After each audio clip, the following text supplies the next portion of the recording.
Hello again, I am Jim Bob and welcome back to F1 Manager 23 on the PS5. It's time for Season 2, Round 1. We're heading to Bahrain. But first, pre-season.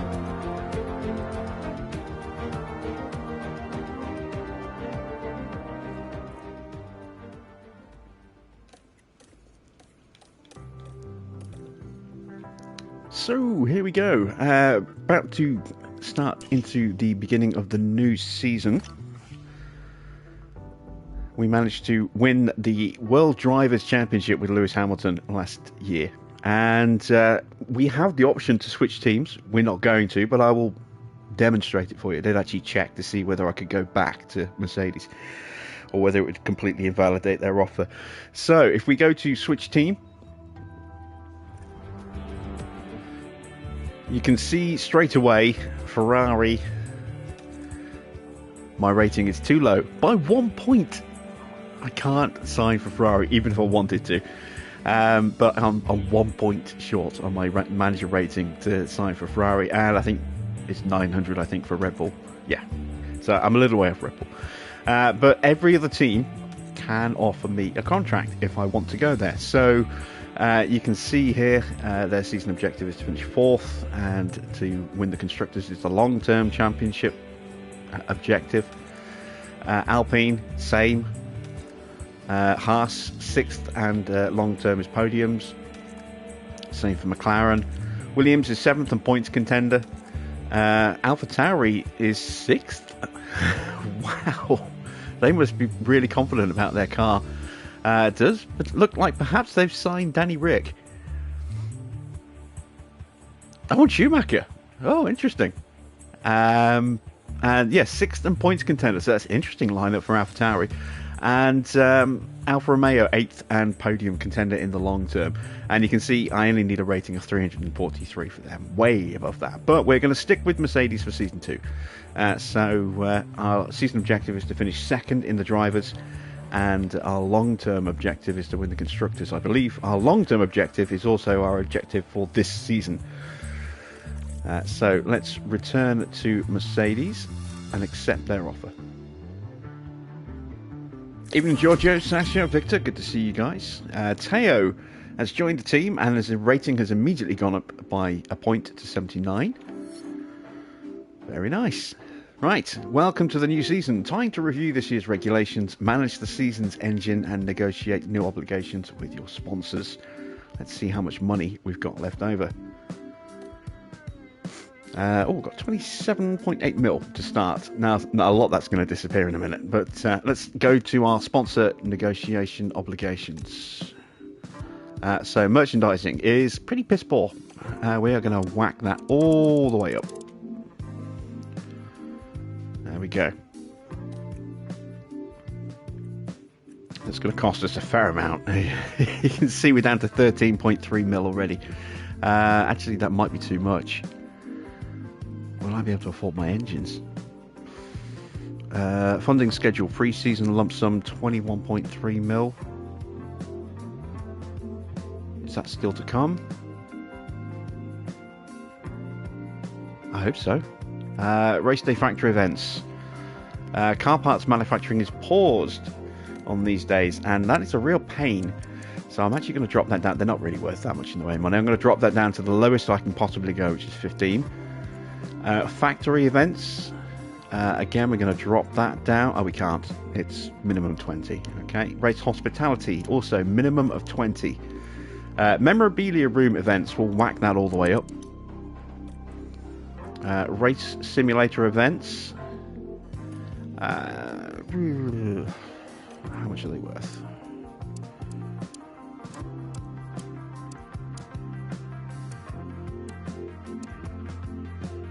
Let's throw in 6 just to get us another million. Driver appearances. Let's have a look. We go with both drivers. Driver development is paused for the week of each appearance. Oh, that's quite a lot then. All right, we'll just go with 5 of those then, and then race weekend appearances. Driver's control rating will be reduced during each weekend. How much are these worth? Not much. again, we'll just get 1 million from that. Alright, so our income per race is going to be about 3.9 million plus whatever objectives, incentives, guarantees we make on top of that. Okay. Now we need to go through the rest of it. So as you can see, our target season 2024, that is this season. Let's have a look.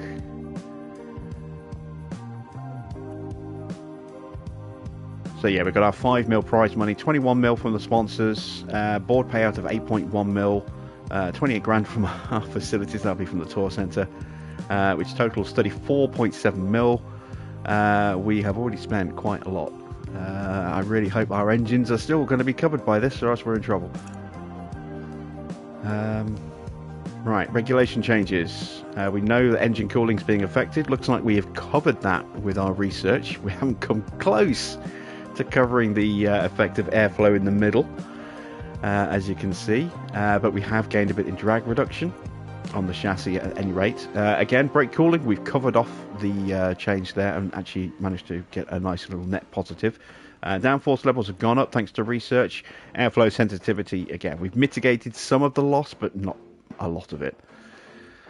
Same with the rear wing, I'm going to guess. Yeah, big loss on the airflow sensitivity.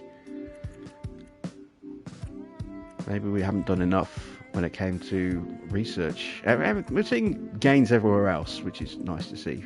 Cooling, again, we've covered off the losses there. Massively undercovered the losses there. And we have gained a bit in drag reduction. Underfloor, same story. Actually came pretty close with airflow sensitivity there. 13.3. That's pretty close compared to our others. And then suspension, again, we didn't quite mitigate the brake cooling loss. Gained a bit of downforce. Didn't really do much to stop the airflow loss, but did gain a bit of drag reduction as well. Okay, good stuff. Are there any changes to prize funds? No. The money is staying the same. Points are staying the same.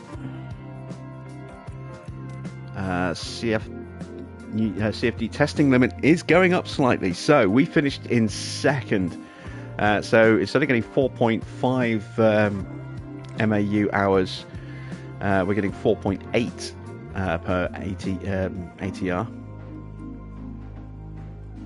And it'll be the same with wind tunnel testing. We'll get a slight increase there. We'll get an extra 4 hours this season. No changes to gearboxes, engines, or ERS limits. Right, moving on to engines. We cannot change engine because we're Mercedes. We're racing with our own engine. But as you can see, I still think on paper this is probably the best engine. It's the least powerful, but not by much. Compared to Renault, it's got the best power loss threshold. It's got the best wear resistance. Well, sorry, second best wear resistance, but only just to Renault. It's got the best thermal resistance. It's third in terms of fuel efficiency, but again, it's pretty close with Ferrari. It's not too far off there. It's got the second best gearbox durability behind Red Bull, and it's got the second best ERS durability as well. So overall, as a package, I think the Mercedes is probably the best engine. It's, like I say, it's pretty close. I mean, the Renault has got more highs and a lot more lows in terms of, like, it's much more powerful. The gearbox durability is significantly higher, but everything, there's a lot of significant lows there as well. The ERS durability is awful. The power loss threshold, 85%, that falls away really quickly. So, yeah, happy with the stats of our engine.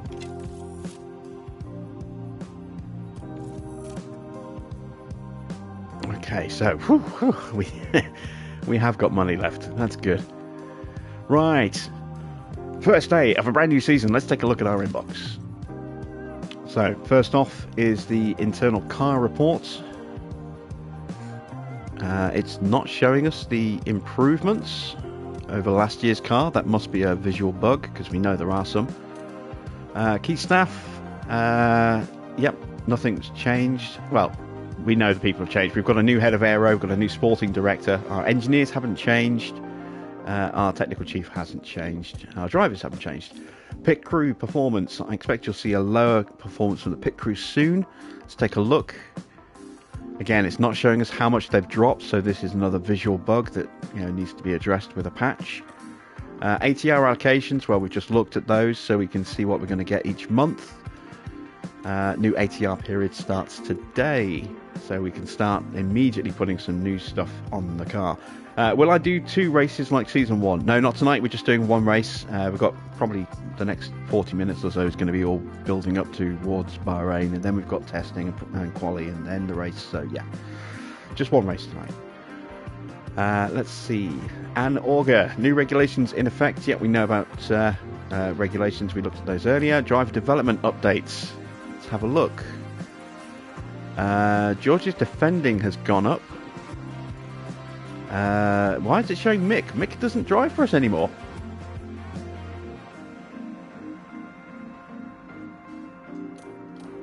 That's weird. Maybe that was just showing what he did during December before. It must be. Yeah, showing the progress made during December. Okay, so, George Russell, Lewis Hamilton, and new driver Théo Pourchaire on a 2-year reserve contract. We will be throwing him in the car a couple of times this season. Well, probably more than a couple of times. Before we do anything else, let's make sure that we set his training. So, where is he weakest? His overtaking and control and defending aren't great. Smoothness, adaptability. Ooh, here we go. Smoothness, overtaking, defending, and reactions.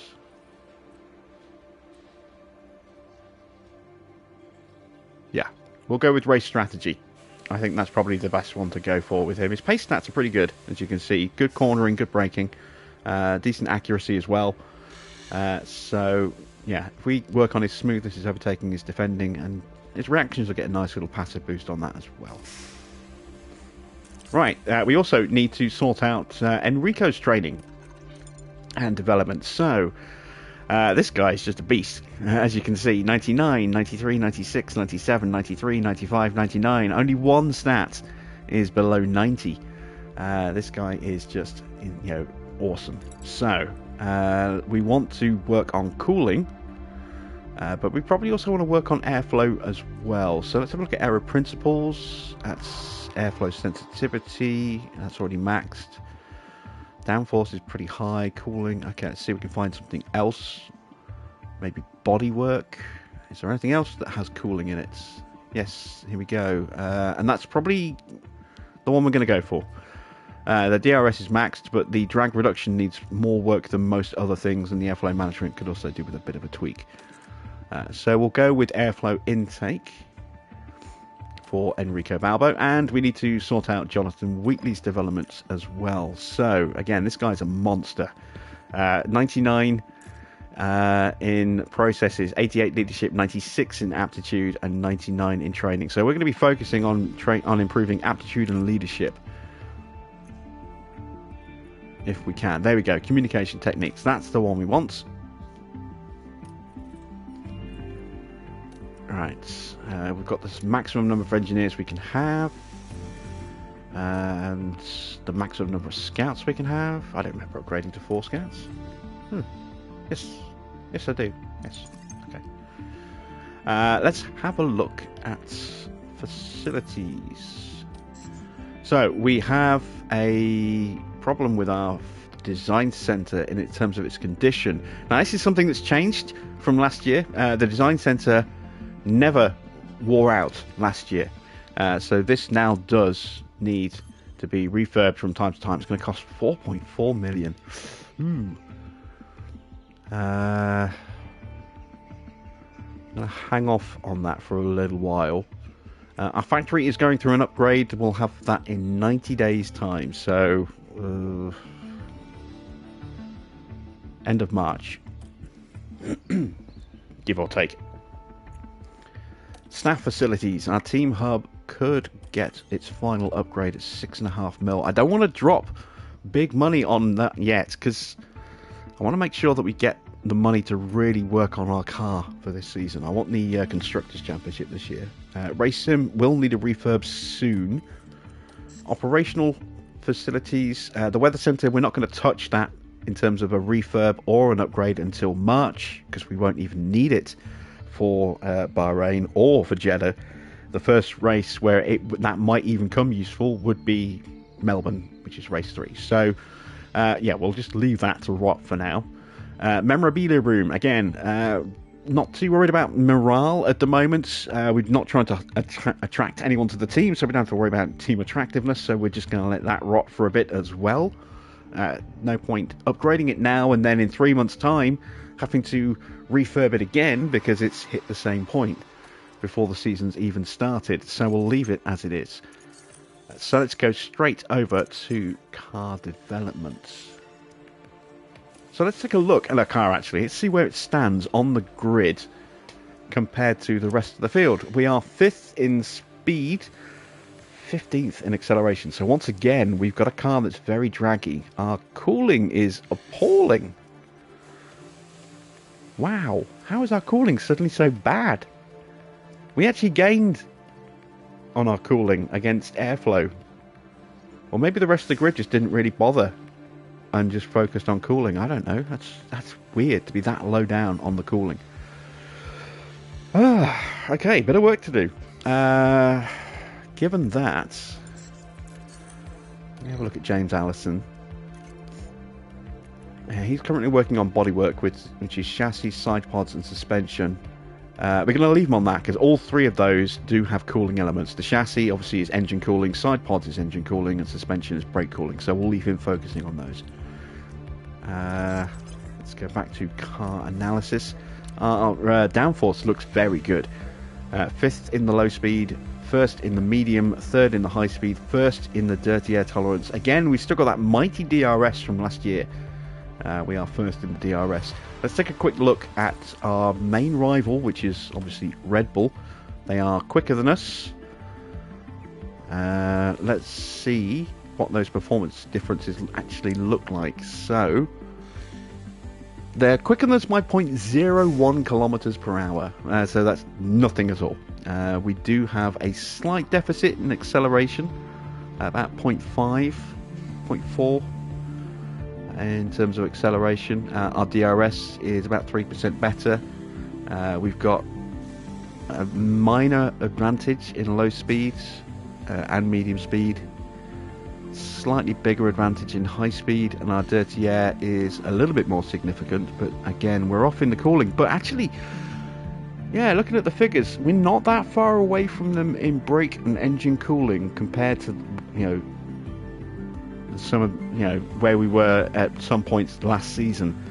So the whole field must be a lot tighter when it comes to their cooling figures.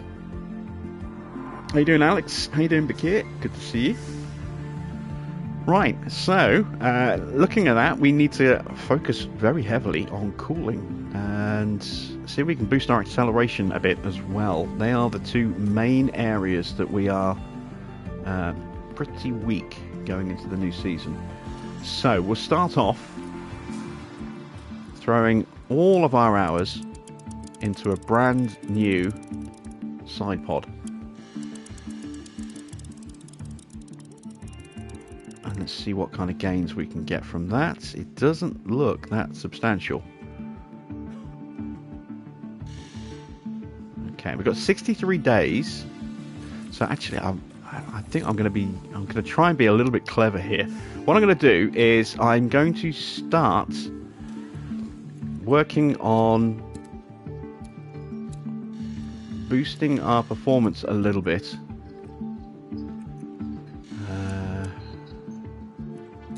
Do kind of need to work on drag reduction as well.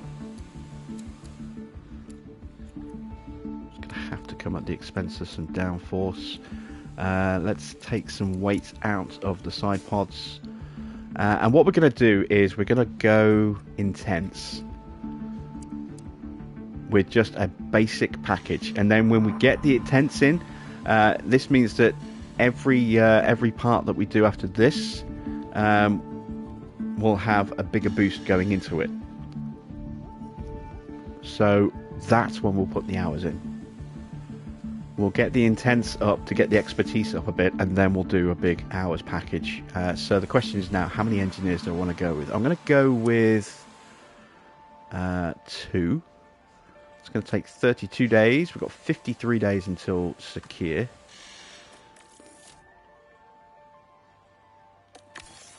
And that's going to cost us 3 million. Let's do a chassis next as well. Same principle. So let's work on drag reduction to try and improve our acceleration. We also need to work on improving the engine cooling. This is going to hurt our airflow a little bit more than I would like. But we can counteract some of that by stripping out a bit of weight, perhaps. There we go. Again, we're going to go 2 engineers and we're going to go intense. It's only 2 million for a chassis, which is pretty good, 2.1 mil.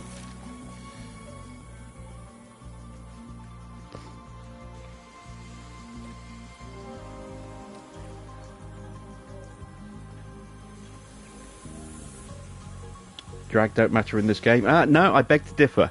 Drag helps reduce the, it helps improve your acceleration by removing drag improves the acceleration of the car. And I have seen a big difference between cars that have a really poor acceleration out of the low-speed corners to cars that have a really good acceleration out of the low-speed corners because of drag. So drag does play an important part. It may not be as big a factor, but our aero performance is strong, our acceleration is weak, so we need to improve our acceleration, and the best way to do that is to remove some drag from the car. Alright, let's do a suspension as well. So again, looking to try and improve the acceleration and improve our brake cooling a little bit in the process if we can. We can take the hit on our low speed performance more than we can anywhere else.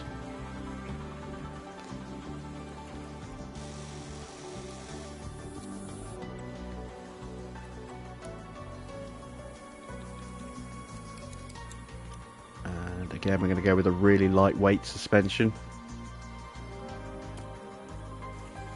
Going to go 3 engineers on this one, and again we're going to go intense. That leaves me with how many engineers? 3 left. Okay. And then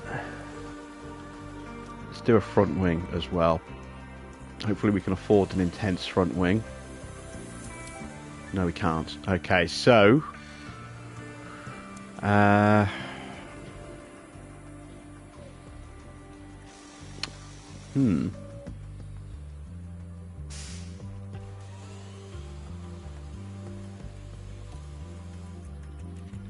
wondering if maybe I'll throw my hours into the front wing. Let's have a look and see what throwing hours into a front wing would actually do.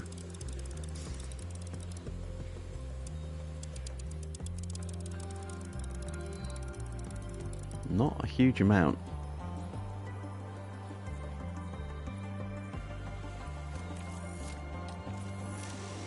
Right, is there any part we can throw the hours into?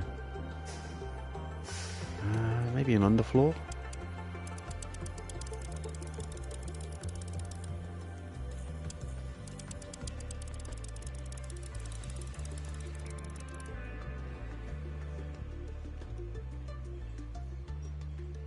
No, we're going to hang on to the hours, and I will do a basic front wing. It won't be intense, but it will be something. So again, we really need to work on our brake cooling because our brakes suck.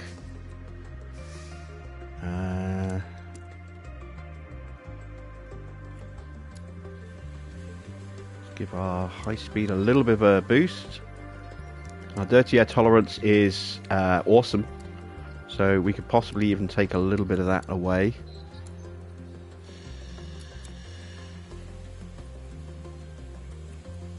Really try and boost that brake cooling there. And medium lifespan, or minimum lifespan, sorry. We're going to go...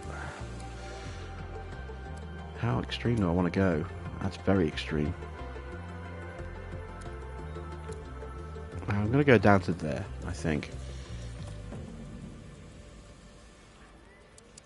And we'll go 3 engineers, and I can't go intense because I can't afford it, so we'll just go with normal. Alright, there we go. We've got 1, 2, 3, 4 different projects on the way. We don't need to make any spare parts yet, but we will do soon. Right, let's sort out our training schedule for our pit crew. We want to be quick this year, so we are going to really focus in on getting them fast. To the point where I'm going to sacrifice a little bit of their drill training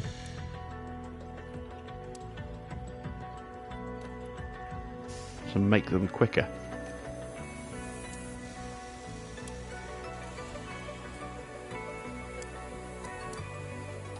Just wary of fatigue levels as well. Let's see, why is that switched? Let's go car building and let's go gym training. There we go. Just neaten that up a little bit. So we're looking at getting our pit stop down to around 2.2. It's not bad.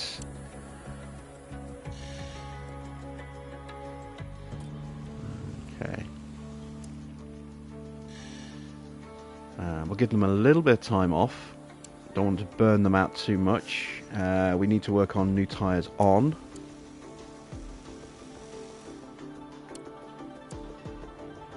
There we go.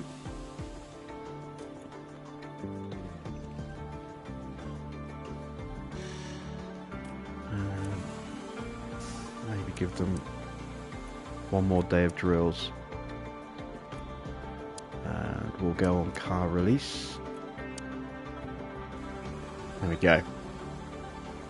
So that'll help reduce errors a little bit, improve our car building a little bit.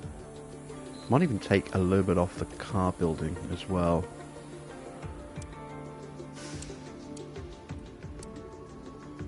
Okay, we're still in the well-rested category. We'll do that, and that'll be a nice little gain on our time there. There we go. That's our schedule set for the next month.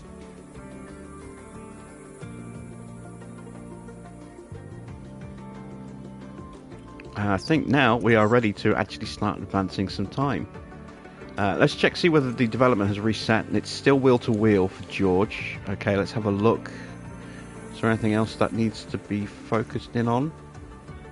Let's give his pace stats a little bit of a boost, cornering and braking.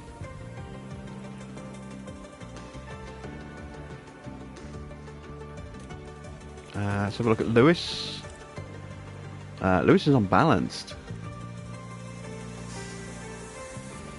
Quite sure why.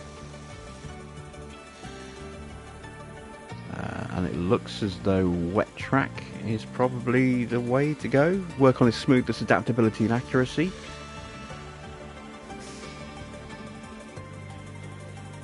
Or maybe his race strategy. We've got an 83, that's accuracy. Yeah, we'll go with wet track. Okay. And we've already done Teo. Let's double check our other staff. So he is on bodywork, as we know. We've just done Enrico. Bono is on balanced. Wait, did I just say Bono's with... Why is Bono paired with... There we go. Weeks paired. 566 weeks. Oh, wow. That's a long time. Yeah, not quite sure why Bono was paired with the other driver there. It's a bit weird. Let's see. Composure. We definitely want to work on composure, because that is what helps maintain confidence levels. Let's go with driver comms. Marcus. We want to work on his feedback and his composure. There we go. It's also driver comms, and we should have just done Jonathan Wheatley. There we go. All right, yeah, there we are. We have gone through and prepped everything. Starting off our development, it's time to accelerate time a little bit and see if we start getting some really bizarre, funky emails.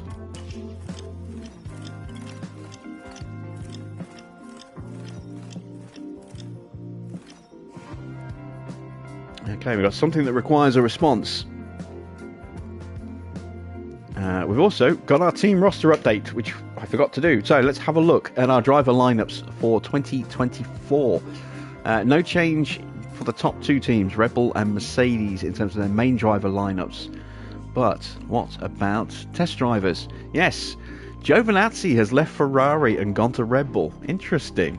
And obviously we have signed Théo Pourchaire because Mick didn't want to stay on as reserve. Ferrari have still got Leclerc and Sainz. Aston Martin still have Stroll and Alonso. Vasseur has signed for the Ferrari team as their reserve driver, and Zay Maloney has replaced Felipe Drugovich at Aston Martin.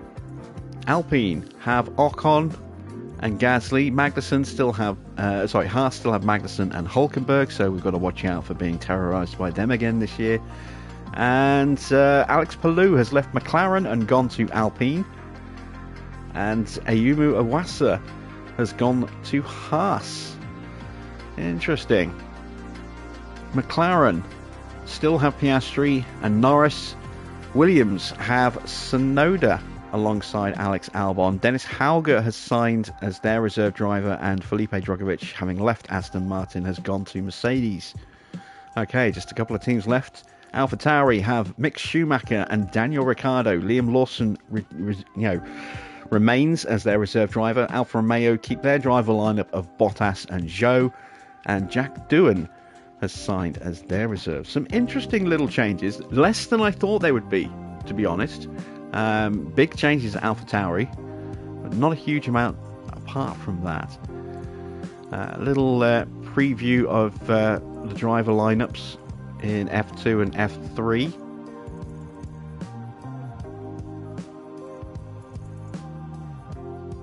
Oh, is Sophia Flörsch moved? Oh, this is the F3 roster. I was going to say she moved up to F2, but no, this is the F3 rosters that we're looking at here.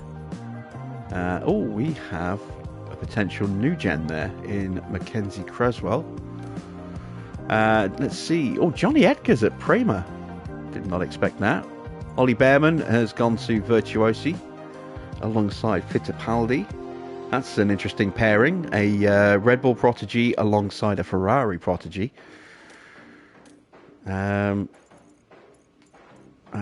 Jack Crawford and Novalak at Carlin. High Tech have got Staniak and Maini. Arthur Leclerc has gone to ART alongside Victor Martins. Gabriel Mini as an MP alongside Bortoletto. Beganovic and Colapinto and Goethe and Cordial at Dams. Paul Aaron and Montoya at Campos. I wonder if that is a relation of Juan Pablo. I wonder if that's his son.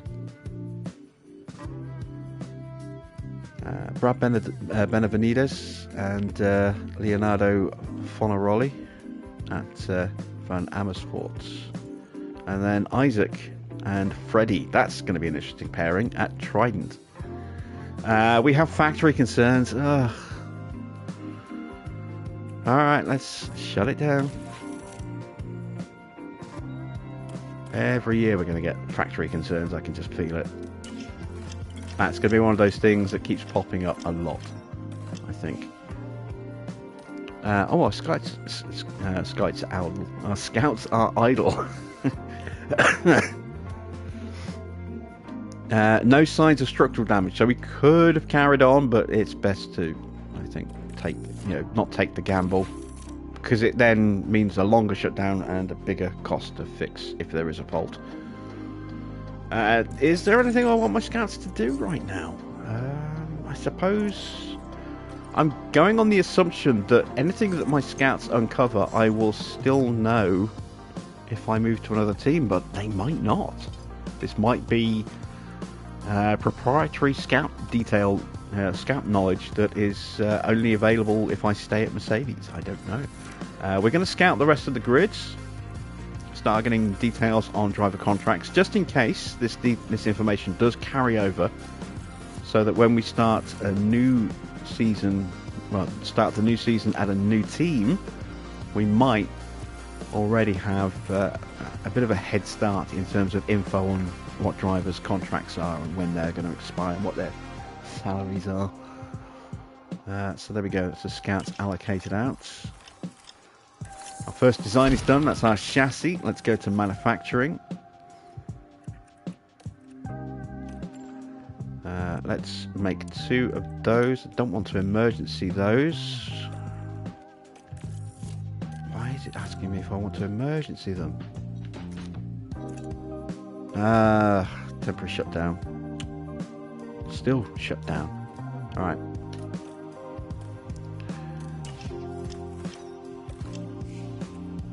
Driver development updates.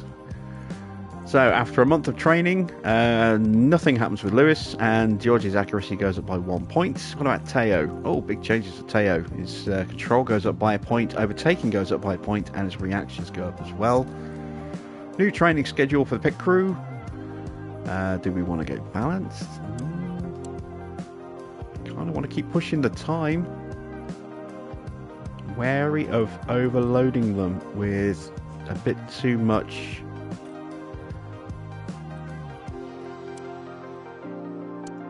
fatigue, so let's give them a bit of rest, and let's give them a bit more rest here as well. I think there we go, keep them well rested, and that's got our stops down to about 2.1. Very nice. Do need to work on our car building after that.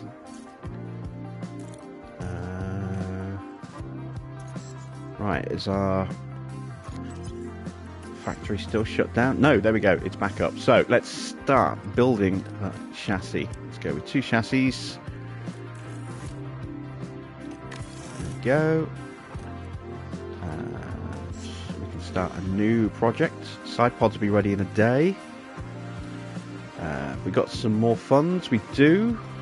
Let's do a significant underfloor then.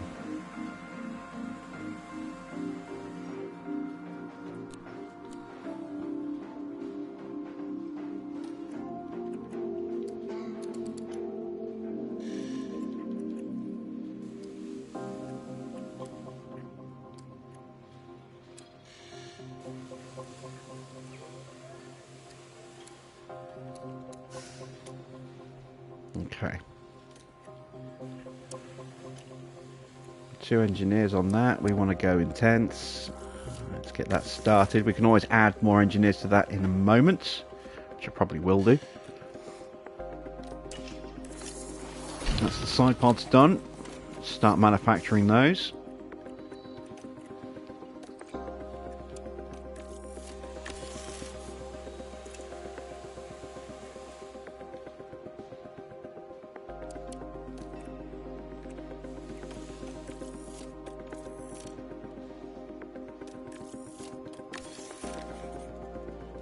There we go. Evening, Marcel.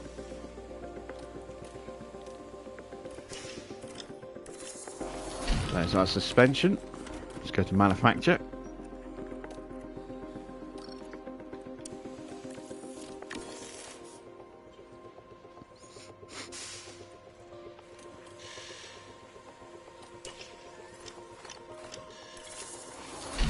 And there's the front wing. So let's start manufacturing a new front wing as well.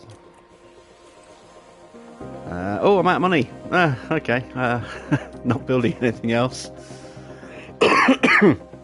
Not this month. That's not good. That means I might be wasting these hours. Didn't think about that. Okay.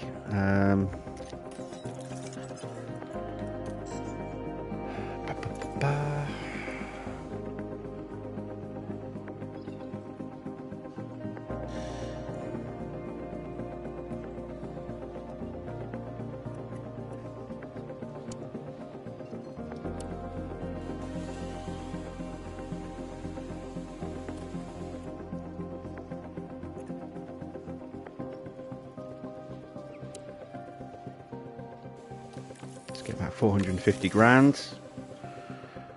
Gonna leave me with almost enough.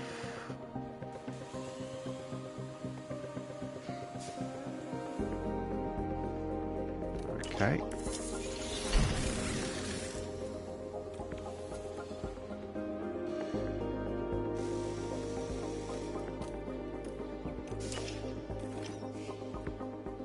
Underfloor reduced deadline. Oh, nice. Bringing it forward by a week, and it's not going to cost me anything extra either. That's just automatic. I don't have a choice. It's just going to do that. I mean, it's kind of good, but also at the same time, it's taking a week of experience gain away from me as well. So,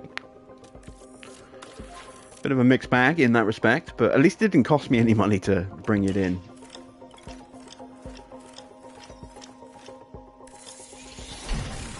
Alright, let's go to car parts. I've got almost a mil now. I should have a chassis. Yeah, let's install that on car 1. And now, let's go to car part development. Actually, was it those or was it the side pods I was going to put? Yeah, it was the side pods, wasn't it?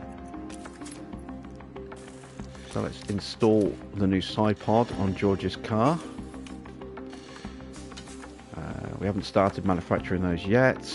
New suspension. Okay, I can put that on both cars. Just take that off of Lewis's car for a second. So I want to do a comparison. The underfloors. Nope, not yet.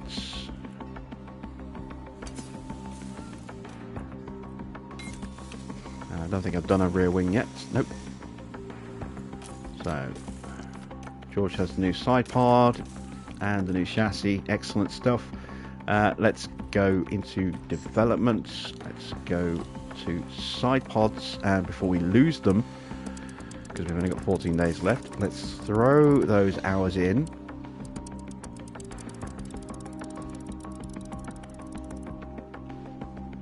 And let's do a proper side pod update now. So again, we want to improve our drag reduction.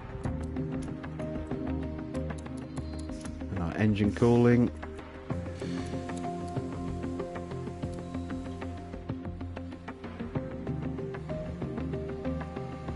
There we go. That's not going to give me as much as I was hoping it would, but it's going to get us up a decent amount in terms of our engine cooling. I mean, I could possibly even take a little bit more out. Just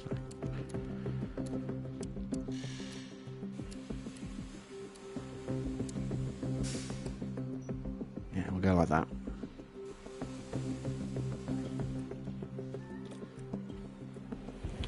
That's $1 million. Oh, okay. I can't afford the side pods. I can afford a chassis though, so let's do it with the chassis instead.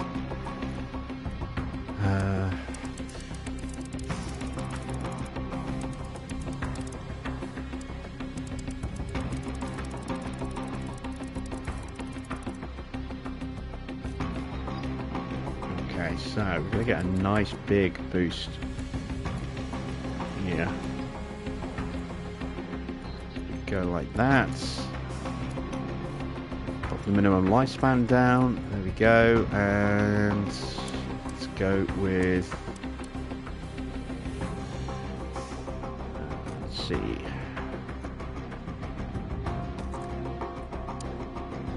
Let's go 5 engineers on that.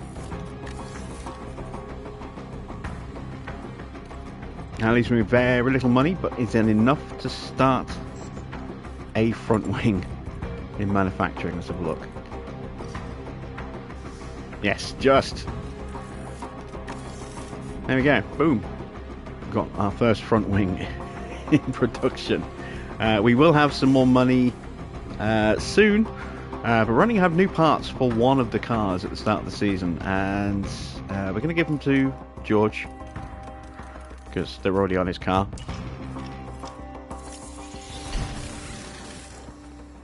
We hampered him last season to benefit Lewis. This season we'll give him the rub when it comes to this situation at least. Continue. Grand Prix tomorrow. We've got $5,000 in the bank. That's it. Let's just have a quick look. I'm not going to run the new front wing, I don't think, here, because if it breaks, that's it, you know. But I want to see what it does to our car performance. So, let's have a look and see what improvements we have made, with more improvements still to come. So, significant improvement in speed and acceleration. That's what we want to see. We've improved our downforce. Dirty air tolerance has dipped ever so slightly, but that was okay. We could afford to throw a little bit of that to the side to benefit other areas of the car. We've massively improved our brake cooling, our engine cooling, and our extra weight. But there's still a day to go, so I'm not overly confident that those numbers will stay the same. Let's go forward one more day. Let's have a look again. They seem to have held up. Didn't think they would, but they do seem to have held up. I was expecting to see more updates from other teams. Okay, that puts us in a really strong position to start the season. Our engine cooling definitely needs some work, but we've made big strides on the brakes. It's going to be different once I take that front wing off. Let's go ahead and take that off. I don't want to run just one sole front wing. So let's take another look. Yeah, brake cooling's taken a little bit of a knock, as has our acceleration there. But it's not too bad. Still looks very, very healthy. So, let's build what we can onto Lewis's car as well. So, we're going to install the new chassis on his car. New side pod. I've only got one new side pod. Okay, so we'll leave that on George's car. Suspension, I think I've only got one of those. Nope, I have got two.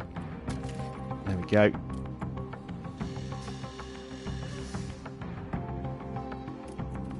Alright. We appear ready to go into the opening race of the season. Let's just deal with our scouts first of all. Let's take a look.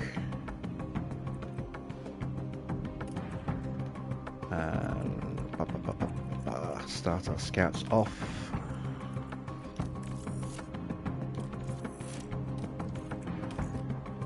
I have no intent to sign Stroll. I just want to see what kind of stats he's running and how much he's getting paid by Daddy Warbucks.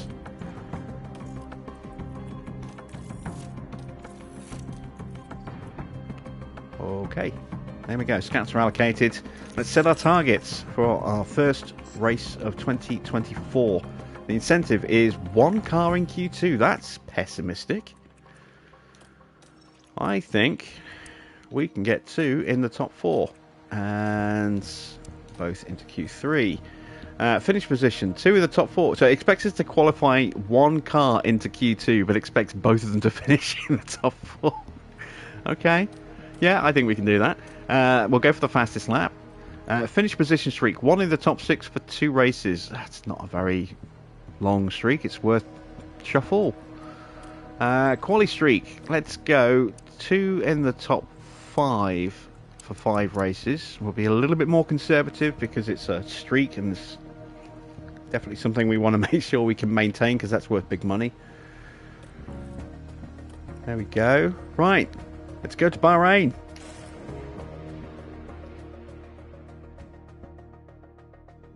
Here we go, folks. F1 returns, starting here in Bahrain. As we start a brand new season, the slate is wiped clean, and all 20 drivers prepare to make an instant impact ahead of an exciting year. Bahrain might have a small land footprint, but it's showing its big spirit right now in the grandstands. Either way, it's time for another fantastic weekend of Grand Prix racing. The teams will be utilizing the data they gathered from the pre-season testing here in Bahrain, hoping that they've got everything they need to make a strong start. Stay with us then as the weekend gets underway.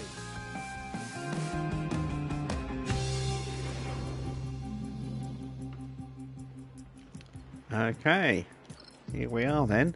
Let's Sakir in Bahrain. We are going to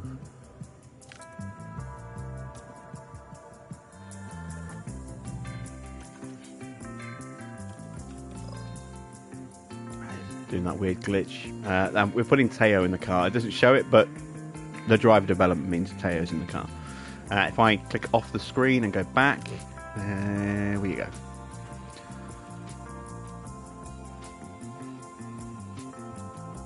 That's a new bug that's popped in since the last patch, because I noticed that with Mick in Abu Dhabi as well. Right, so setups. Let's have a look. What do we want to try to start things off with? Let's go with a 4.11, 6.4, a 3.4, and a 0.5. Okay, that's George's car. We're going to run 17 laps. We're going to go on the driving options. We're going to start on softs for the first day while we dial in the setups. As always at Bahrain, I like to run the cars the entire practice weekend just to get the car knowledge up quickly, even though we're going to be replacing some parts, just to establish a good baseline for future confidence in future races. Let's have a look at what we want to do with Teo. Let's go a little bit different.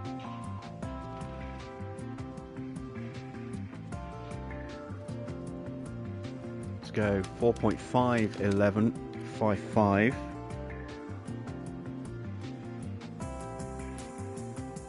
Uh, 3.5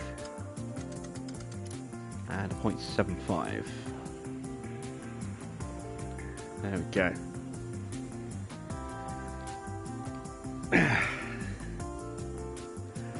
Why do I always put the reserve in Lewis's car? I don't. More often than not, I don't. I tend to alternate them between the two, but this is Lewis's last season well, he's only in the car for this remaining season. You know, his contract expires. He's the established world champion. It makes sense that, you know, he doesn't need as much time in the car as George. George has got more of the newer parts on his car as well. So I'd rather that it's George driving than a rookie who's more likely to break some of them.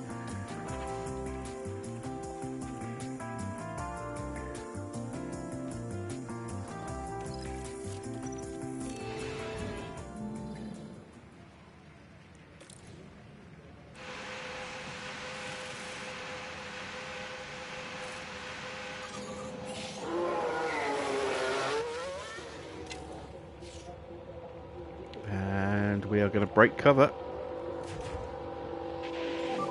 First onto the track. And that comes, is that Piastri coming up behind us? It is.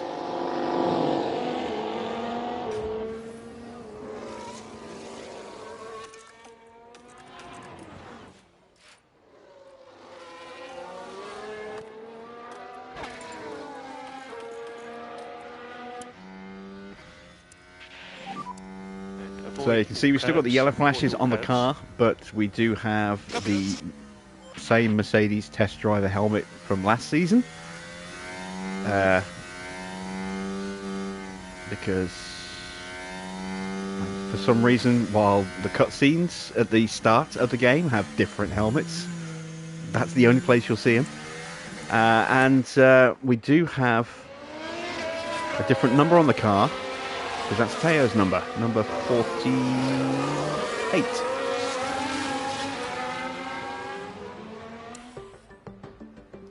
How you doing, Mr. Water? Yes, I am fine. Bobby Johnson reporting for duty.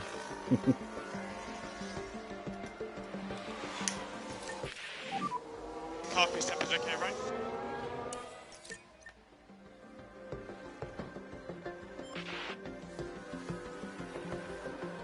So Porsche is about half a second off. Oh, maybe a bit more than that. Okay, let's have a look at previous lap times. Let's get them both in clean air. 3/10 of a second. That's not bad.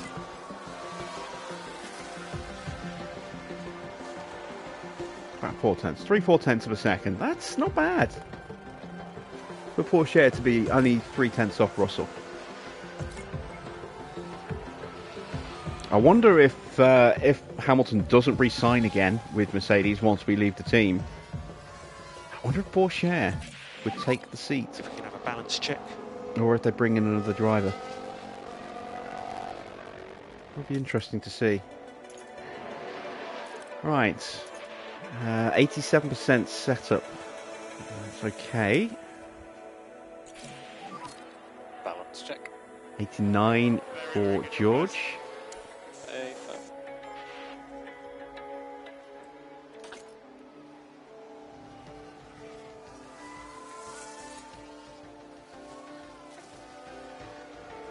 How's the car ranking compared to everyone else? Pretty strong, it seems.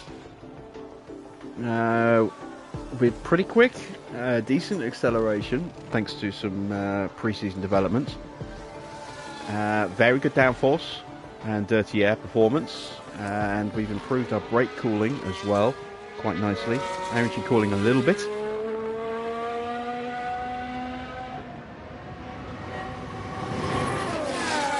Even in harmony.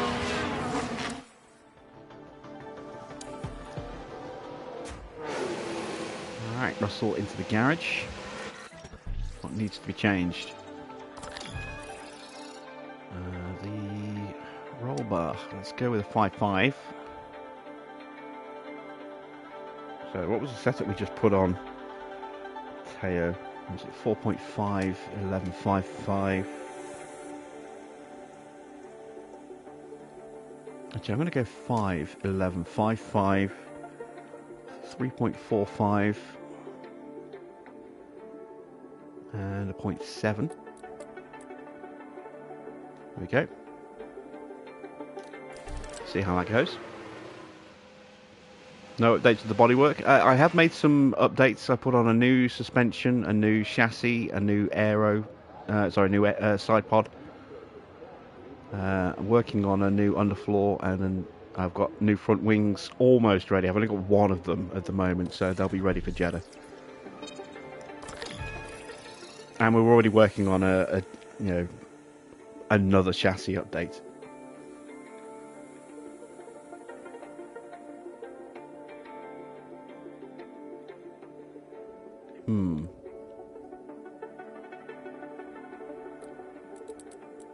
Drop that down. Just bring that down a bit. Maybe. Let's see, 5, 11, 5, 5. 3.45. 0.7. Yeah, it's not going to work. It needs to be somewhere around about there. I'm going to go with a 3.5 on that. We'll try that. We'll see how that works. Oh no, the Mercedes car model didn't get updated. The last patch, 1.7 or what's it, 1.6? The last proper patch. 1.7 was a quick hotfix rollback. 1.6 did update the Haas car model and the Aston Martin car model, and some detail around the halo on the Williams, but apart from that, no other cars I don't think got an update. We might see another one later in in the coming months. I imagine we'll see a McLaren with a Mercedes with side pods in the next month or two. Just in time for us to no longer be in charge of Mercedes.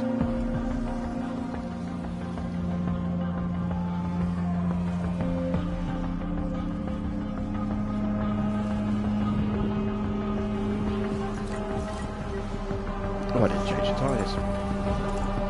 Yeah, they'll be fine.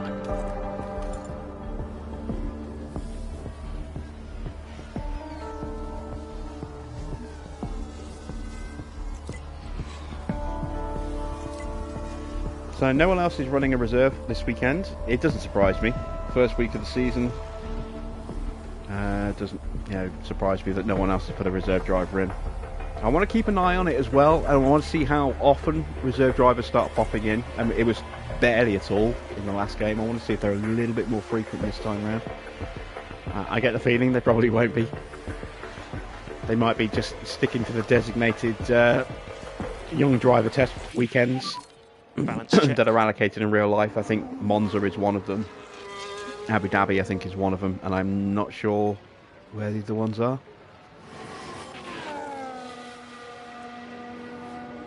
But there's only like 3, I think, across the whole season. Just say what you'd like on the balance. 97%, big improvement there. Only 85 still for Teo, so the changes we made didn't work. And just a little tweak needed for George.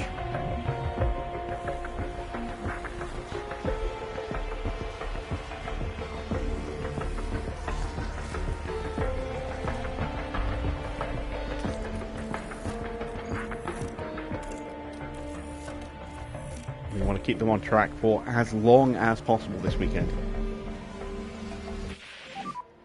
So that's the checkered flag.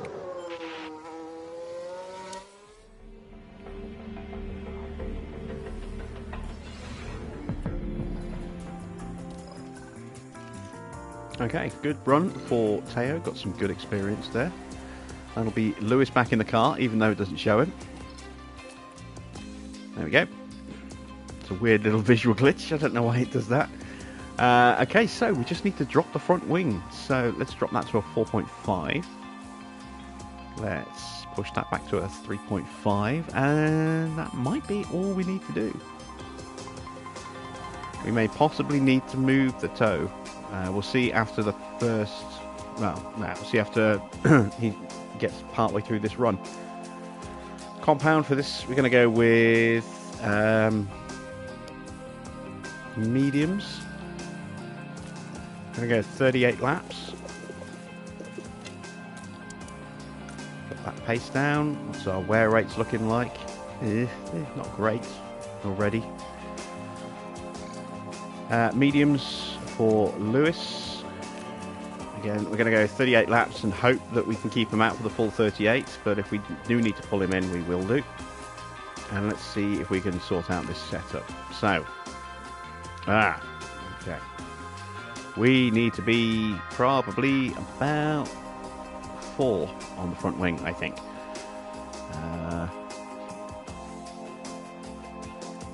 So, what 411s do I have? 411.64,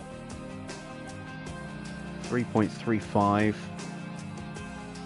0.35. Let's have a look at that.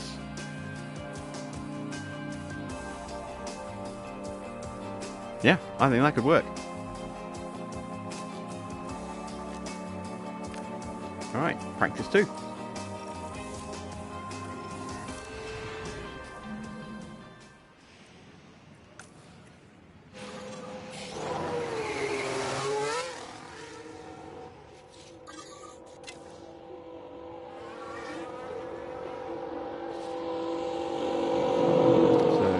Takes the track, and there is the reigning world champion.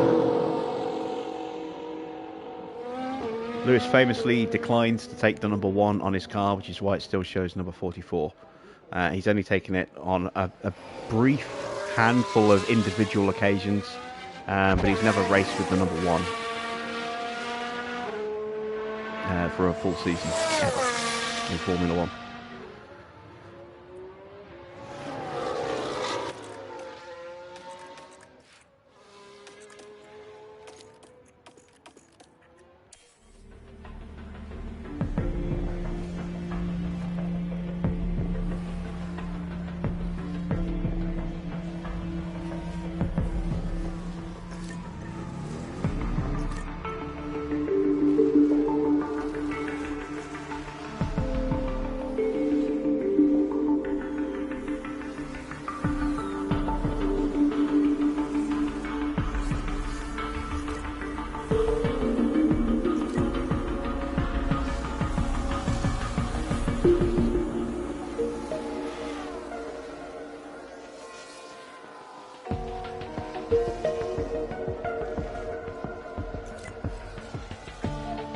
I'm assuming he's done that because of wanting to build the brand of 44.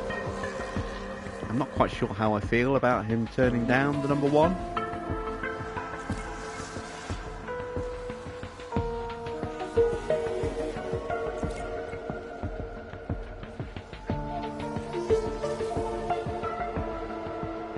I mean, I grew up in the era where it was automatically allocated every season. Have a balance check when you It was like a compulsory allocation. And then when they started giving drivers their own numbers rather than just assigning numbers to the cars themselves, that's when it became optional. Drivers could choose to take the number 1 if they won the World Championship, but they could decline it if they wanted to and stick with their actual driver number. And Lewis has always done that. Apart from the, as I say, the odd exception.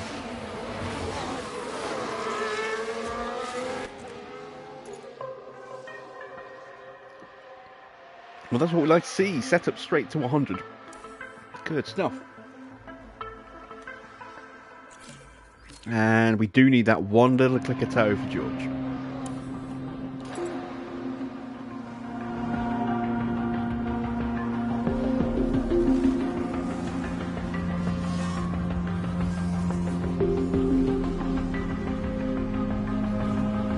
Did he not race with it in 2009? I think he did for a couple of races. I'm trying to remember when they introduced the driver numbers. I think back then, I can't remember. I don't think they'd been introduced back then. That might be, or they might have introduced it partway through that season, in which case he might have switched to 44 at that point. I think, I know he's never raced an entire season, or at least I'm pretty sure he's never raced an entire season with that, with the number 1 on his car. Excuse me. But I might be wrong on that, but I'm pretty sure he hasn't. I know he has done a couple of individual events here and there, with the number 1 on his car, but I can't remember what year they introduced personal driver numbers, as opposed to numbering the cars based off constructor position.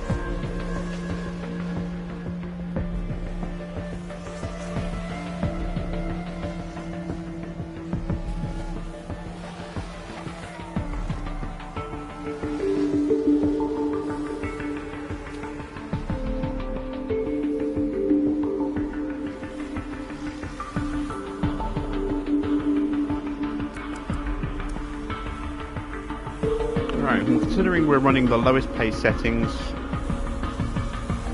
in clean air, avoiding curbs, we're running decent pace compared to Piastri. We're a tenth off, less than a tenth off. You can see Hamilton's still setting slightly quicker lap times, despite the fact he's got less of the new upgrades on the car than George does. Or is he? Maybe that's just the individual pace. Let's have a look. No, Russell is running slightly faster. We're going to cancel the call in. Just squeeze a little bit more track time, like half a lap out of him.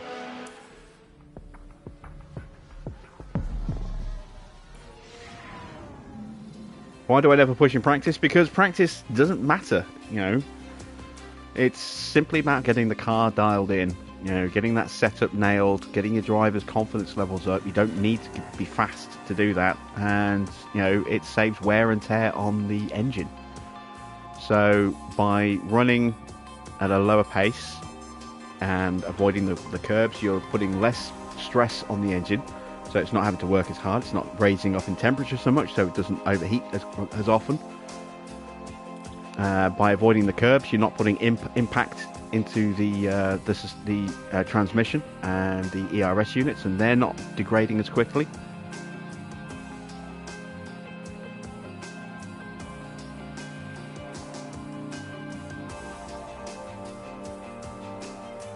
He won it for all rounds in 09. Well, yeah, possibly. I know he hasn't done Mercedes, but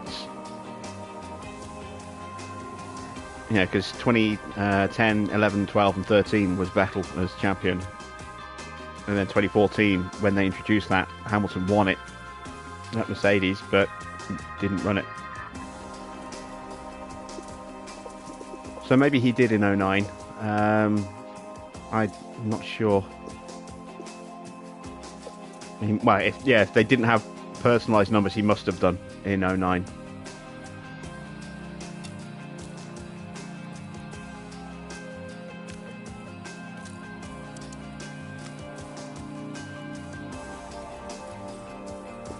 But yeah, he's never run an entire season with the number one at Mercedes. That much I do know.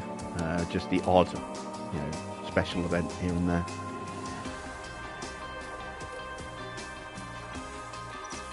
All right.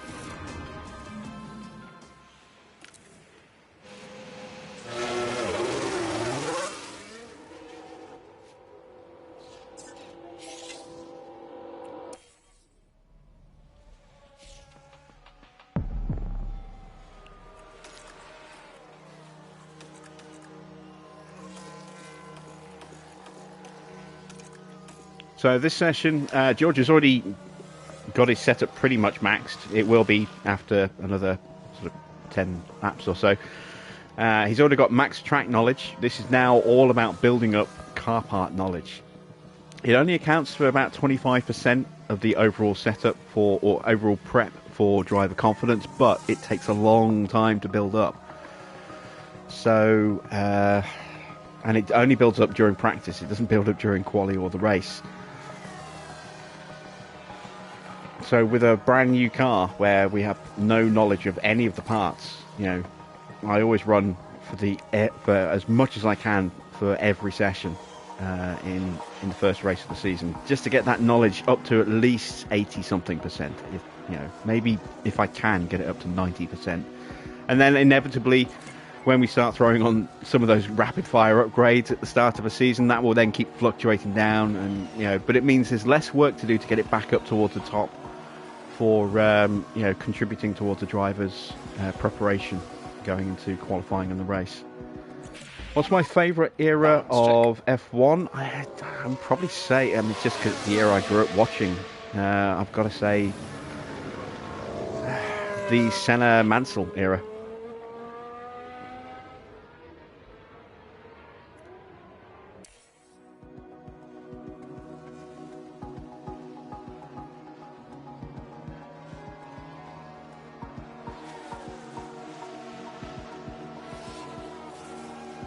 I think that's probably my favourite era.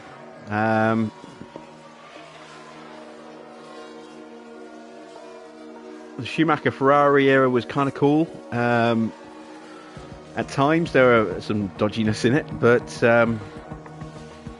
it was a joy to watch him drive, and it was quite nice to see Ferrari doing quite well. But I think part of my love for the Senna-Mansell era is just the cars look so nice in that era as well.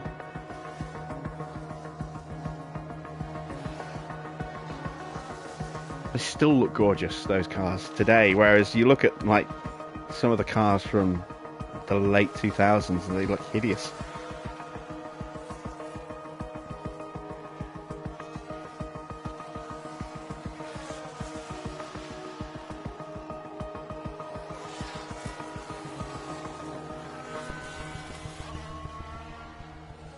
But the Marlboro McLaren, the Camel Williams, they were just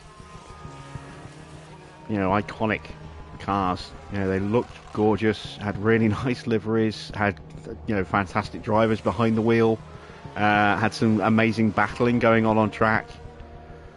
Yeah, it was just a really good era for me.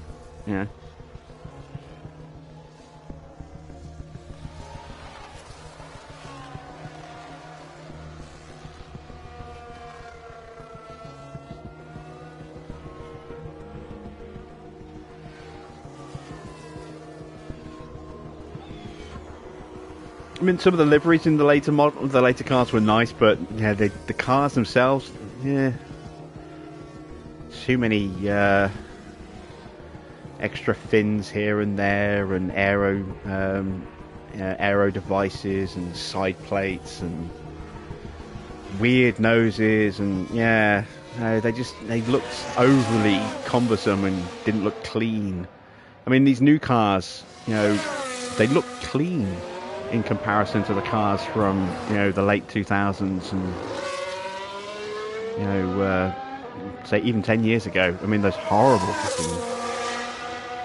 dildo noses that we saw on the cars in the early to mid 2010s. Oh Jesus, they were horrific. I'm looking specifically at the Lotus / Caterham. Although the Toro Rosso wasn't amazingly nice either, and the weird double tusk that Renault had.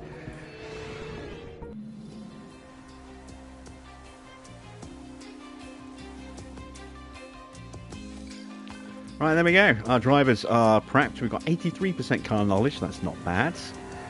Full on track knowledge, full on setups. We go with 95% confidence into quali and the race, which translates to both drivers having very high confidence.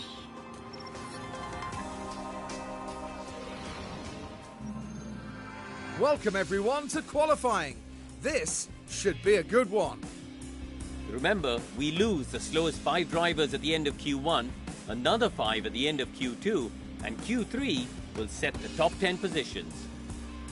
In terms of George Russell and his form, Karun, how's he going to be feeling, do you imagine? Now this is a driver with confidence, and that's clear from their performance today. And will that confidence pay off? We'll have to wait and see. What does today have in store? Only time will tell.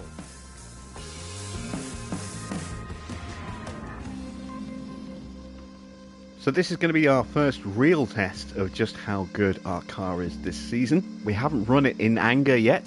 We haven't even given it we've given it a bit of a shakedown in practice, but again, we've not been pushing it at all. So we don't know exactly how quick it is, and this is where we're going to find out.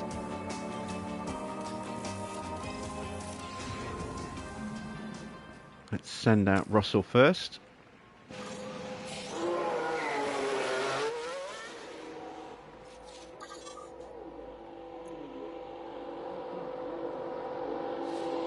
And now we'll send out Lewis.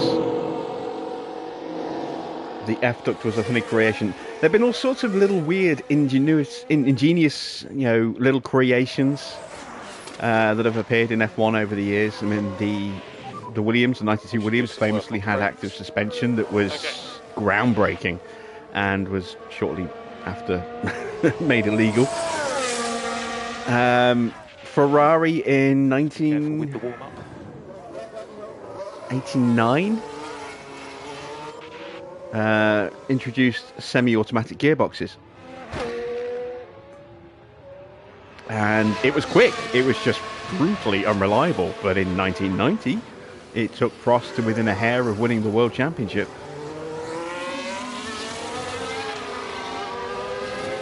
And now semi-automatic gearboxes are standard on every car. Every now and again a team will just make a little discovery, or they'll interpret the rules in such a way that no one else has thought of, and it becomes the norm after other teams catch on. Look at the rear diffuser. Braun had a double diffuser in 2009, and no one else had gone that route really. I think bar one other team or two other teams, but theirs was nowhere near as good as Braun's package. And Braun just swept the field for the first few races, and it was protested, in particular by Red Bull, and it was deemed legal, so they then had to work on getting their own. And towards the end of the season, when they got their own double diffuser up and running and functioning competitively, all of a sudden Braun's advantage was pretty much gone.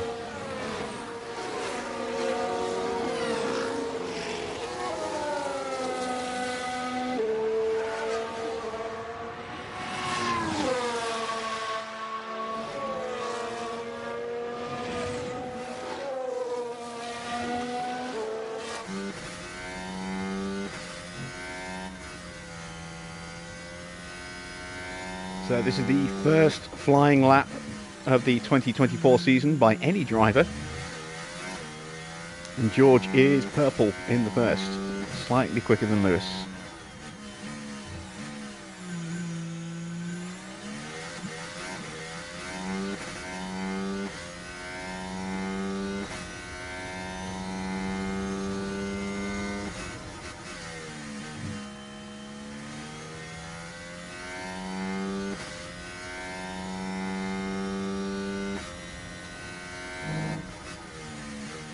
See, is he quicker than Hamilton in the middle?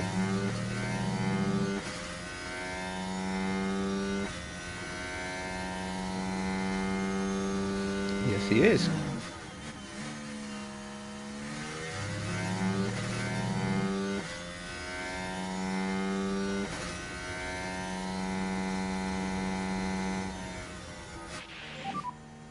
Just get that delta negative. Okay, a 1:30.0. That's not a bad opening lap. Yeah, got it. 1.3 seconds faster than Oscar Piastri.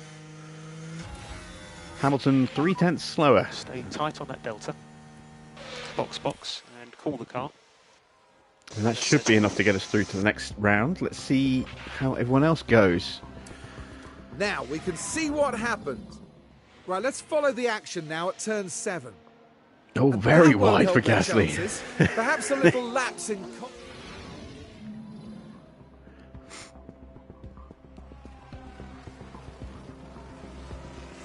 Okay, the Williams is only a second off us. Max 0.2 off. Splits our two cars so far. We're waiting to see what the Ferraris do. Leclerc leaving the garage now. Sainz coming round to complete his fast lap. He splits our two cars, but only just. Remember, Lewis is not running as many of the upgrades that we have because we don't have enough of them. So his car is a little bit slower than George's, which I think probably accounts for the 0.3 that we're seeing.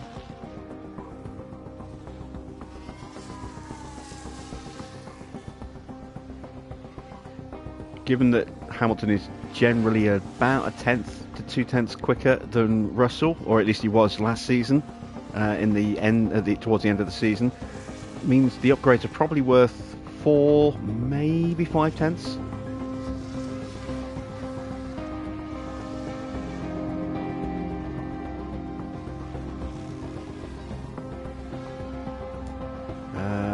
Leclerc doing another run by the look of it.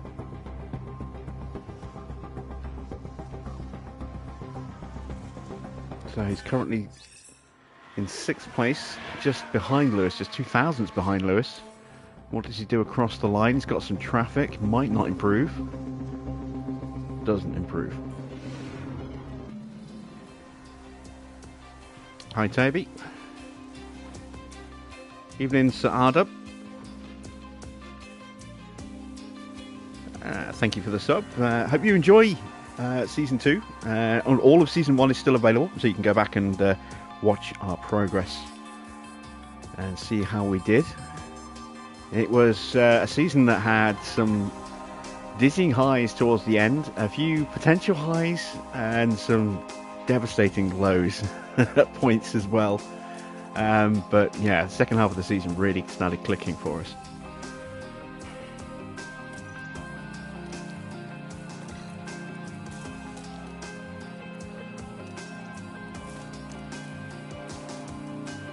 Okay, once again, we are just going to do one lap.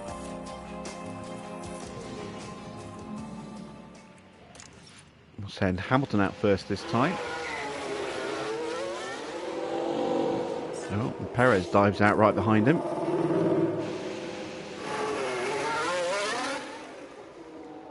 Albon's going to be first to the track in this session.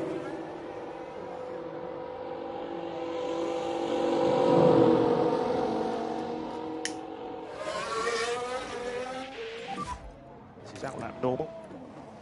Understood.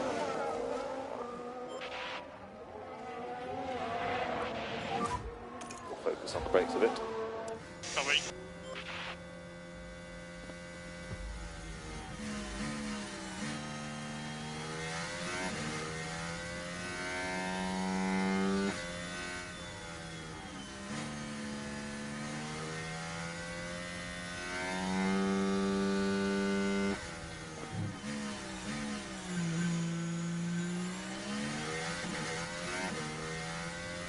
still debating about doing a double run in Q3 just to really maximise the confidence gains. See our drivers sitting inside very high confidence at the moment in terms of what that does to our performance. That's what it translates to in terms of bonuses to stats for Hamilton and for George.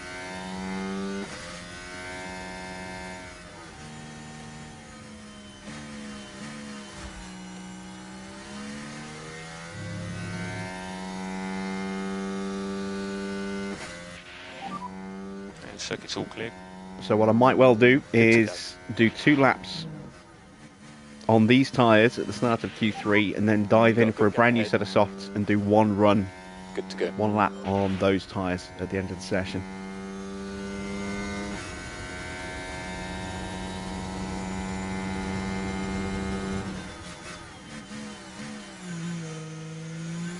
Or I might just do 1 lap on the old tyres and 2 on the new ones. I don't know yet. I'll have to think about that.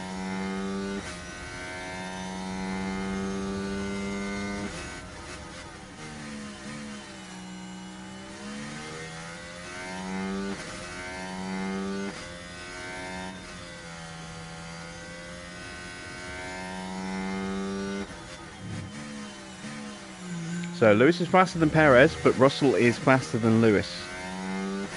Through the first sector anyway.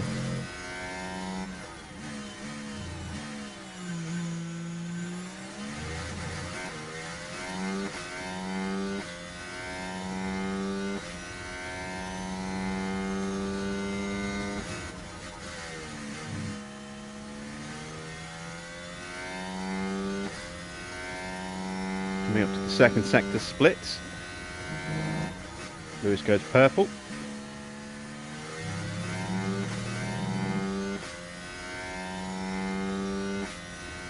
Perez has not beat that time, nor does Russell. So, mighty middle sector for Hamilton. Albon crosses the line, sets a 130.8.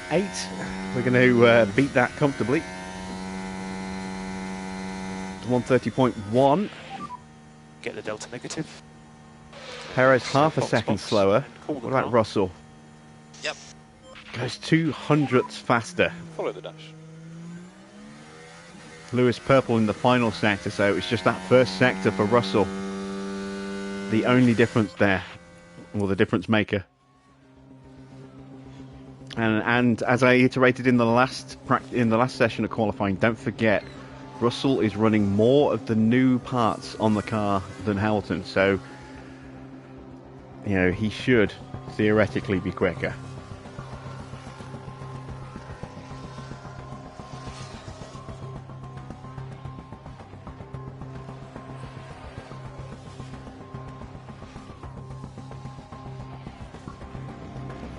So Max and Charles have gone quicker. I would expect to see Perez improve. Sainz needs to pull his finger out.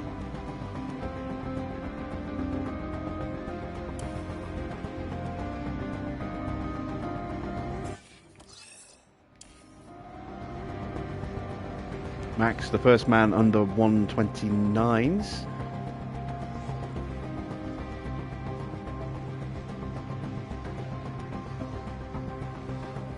Here comes Sainz. Needs a decent time. He's had a little bit of traffic to contend with, but he does get through.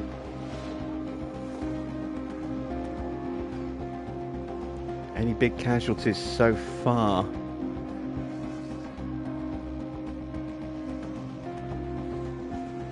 Not really. Norris just missing out. Same with Albon. So we lose Norris, Albon, Tsunoda, Hülkenberg and Schumacher in Q2 alongside Bottas, Joe, Gasly. Oh, Gasly's a big name to fall in the first session. Ricciardo and Piastri.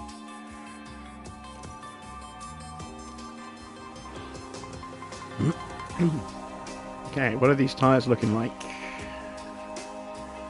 They're looking pretty good. I'm just going to do the 1 lap on these tyres, then we'll do 2 laps on the It's more of a risk that way. Let's do 2 laps on these tyres and 1 lap on the new ones. Yeah, it's just less of a risk of traffic issues if we start with a 2-lap run, I think.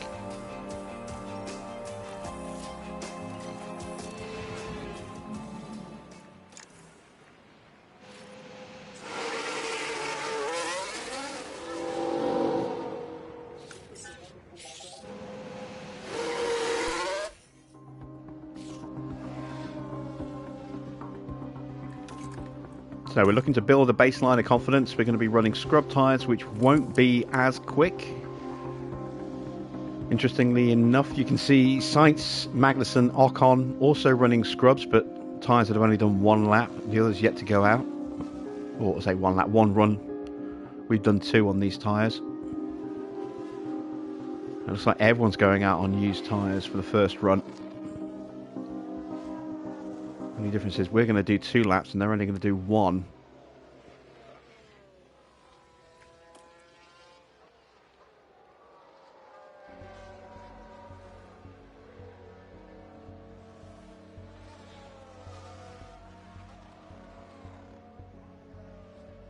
And you can see we're just building that confidence level up between our 2 drivers. Hamilton's slightly ahead. Don't know how much by. Let's do it this way. A 130.2. Oh, very, very close. Look at that. 228 against 286. Very close indeed. Second flying lap about to start. Can we get them into peak confidence? No improvement in the first sector. Russell does improve.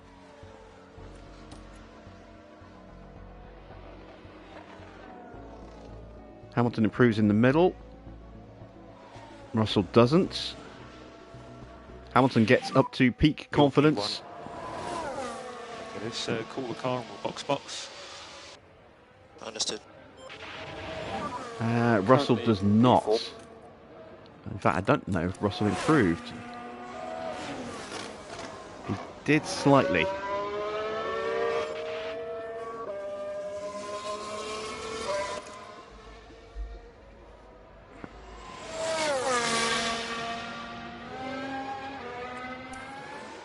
Alright, we should just about have enough time to bolt on a brand new set of tyres. Fuel the car for a single lap.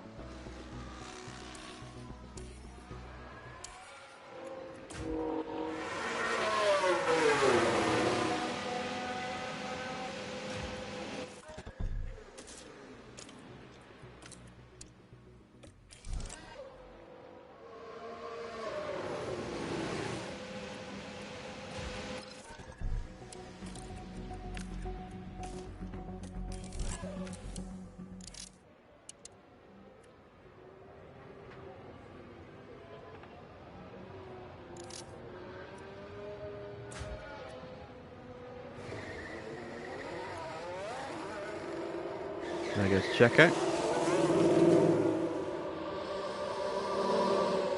And Leclerc.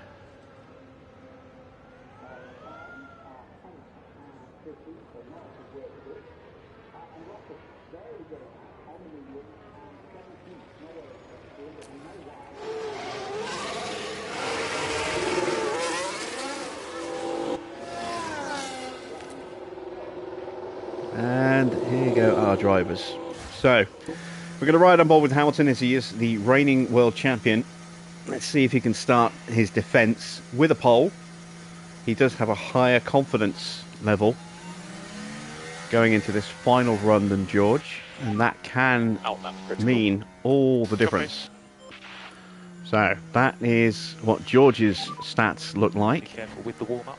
That is what Hamilton's stats look like. He's getting a much bigger bonus because his confidence is in the peak category.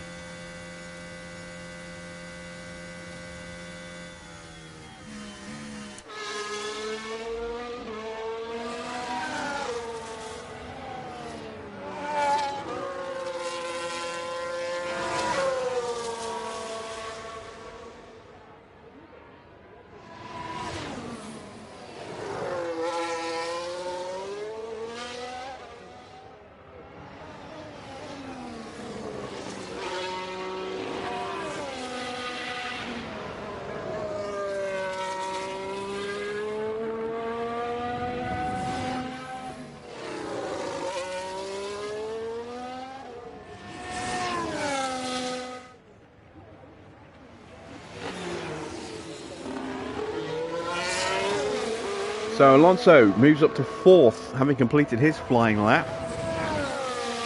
Sainz is still in 7th. I don't think he's going to improve. Max All clear ahead. and Leclerc are on their flying laps now. Good to go. And circuit's all clear. And now our drivers are winding up.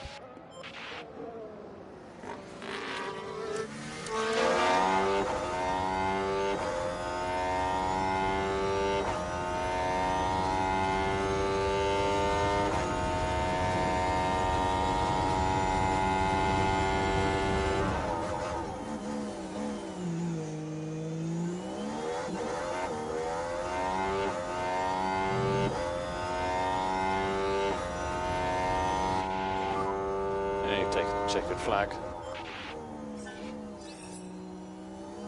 Okay, purple sector for Russell.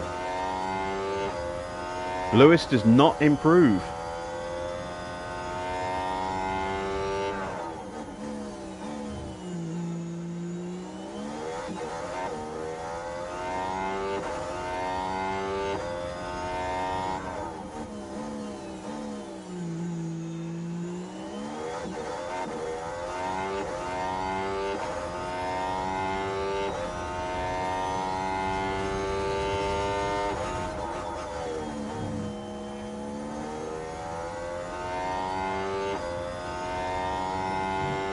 Purple middle sector for Russell. Hamilton does improve in the middle. This is going to be very close. It's going to be so close.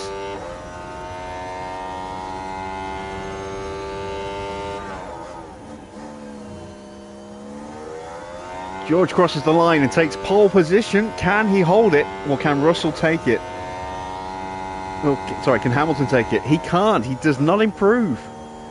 Russell takes pole by 1.5 tenths from Hamilton. Leclerc and Verstappen could not get close enough. They start 4th and 3rd respectively. Alonso will start 5th, Perez in 6th, Ocon 7th, Stroll 8th, Magnussen 9th, and Sainz is all the way down in 10th.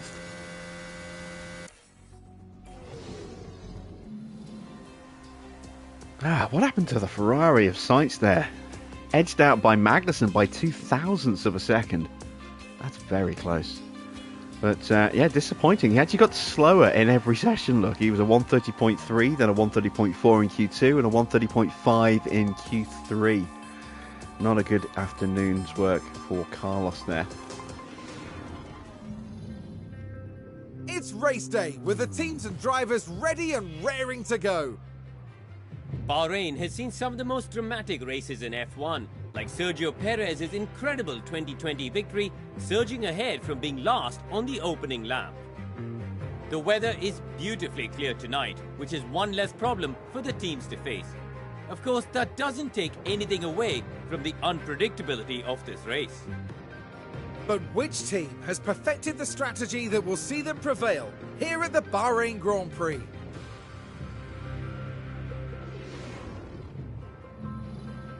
Okay, strategy time. So, given that we've got a really quick car, there's a couple of ways we could play this. I'm going to start on the mediums. Probably going to get off them relatively early. And do a double soft. We could try the one stop. I don't think it's necessary. We're not going to give favouritism to Lewis because of his World Championship status. You know, if he wants to win, he will have to earn it. Same with George. We're not going to apply team orders in his favour or, you know, against him. We are going to take quite a bit of fuel out at the start. I'm going to go 4 laps of fuel out. We're going to go aggressive off the start. We're not going to use the battery off the line. We're going to hold that back for a couple of laps and then we're going to sprint like crazy. Try and break away from everyone else. It all depends on what other cars are doing with their tyres. And then we're going to be just settling into fuel saving and bringing the car home. Hopefully. Right. Let's go to the grid. Here in Sakir, the floodlights are on, and it's nearly time for 57 laps around the Bahrain International Circuit. And here's George Russell, focusing on the race ahead of him. They start in P1, but will they be able to stay there? The first corner could be so crucial. Right, let's get to it then.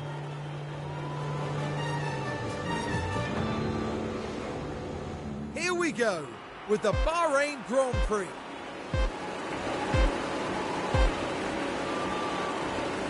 And it's lights out, and away we go. All right, Russell gets a good start. Verstappen gets a very good start. He's going to go around the outside of Hamilton. He's going to try and go around the outside of Russell. And he gets him. What a start for Verstappen. And tell Lewis to just tuck in for now.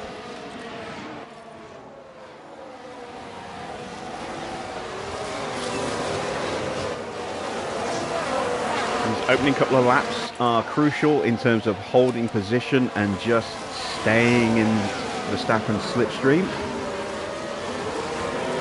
He is going to be on full sprint. We're on not quite full sprint, so we're holding a little bit back.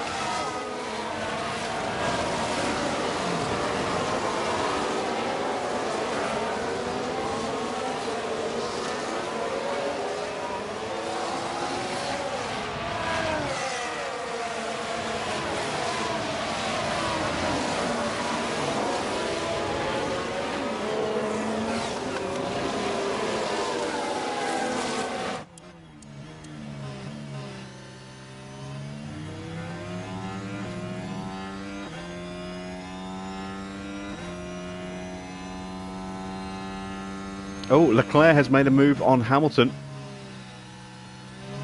Now you just see the Ferrari slotting up the inside there. Just do what you can. Again, still just holding back a little bit longer.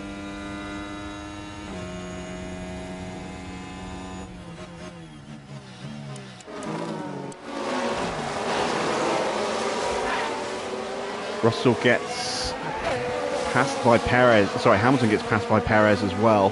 Perez on the soft tyres. Is Leclerc on soft as well? He is. Keep plugging away. That's okay. We can deal with that. That is going to have an impact on Hamilton's confidence. As you can see, he's dropped down into medium.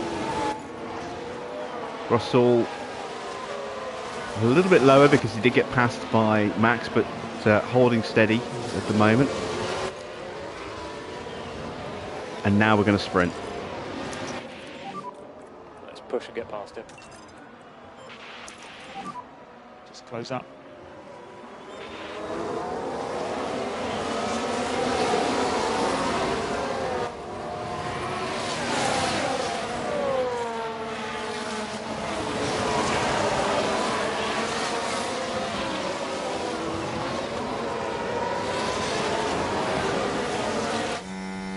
So you can see there, Russell is back up the inside of Leclerc.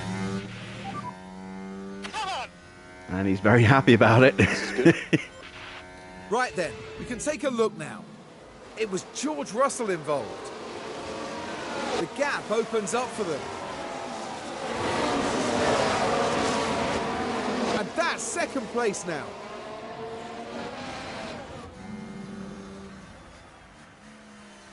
Oh, they're swarming over the back of it. Now the Red Bulls and Leclerc's Ferrari are going to start running out of battery, and maybe are going to have to start cooling their tyres just as the DRS hits. And we still have a lap and a half's worth of battery to expel here.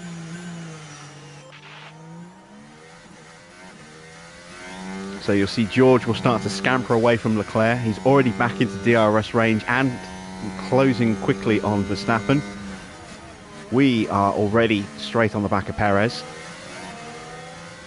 riding on board with Lewis. We're setting new personal best sectors as well, as you can see, which is giving us confidence boosts every time we do that. Very small boosts, but giving us little boosts. Russell could be on for an overtake here as Hamilton looks at throwing it up the inside briefly of Perez, but thinks better of it. Oh, I know what I forgot to do. Okay, let's go for it. Yep.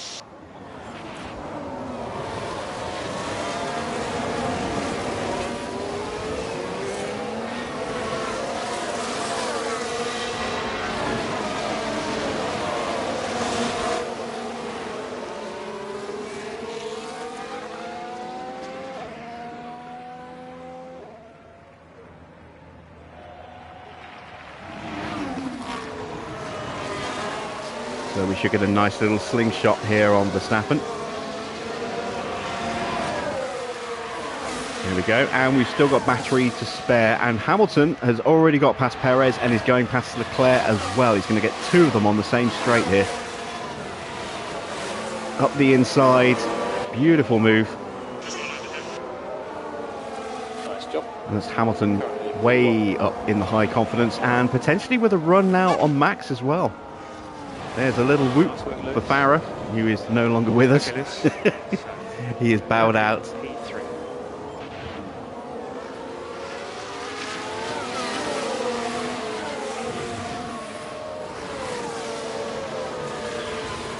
We've got enough battery left to break away from Verstappen. It's going to be close. Maybe by the end of the lap, I'm not sure.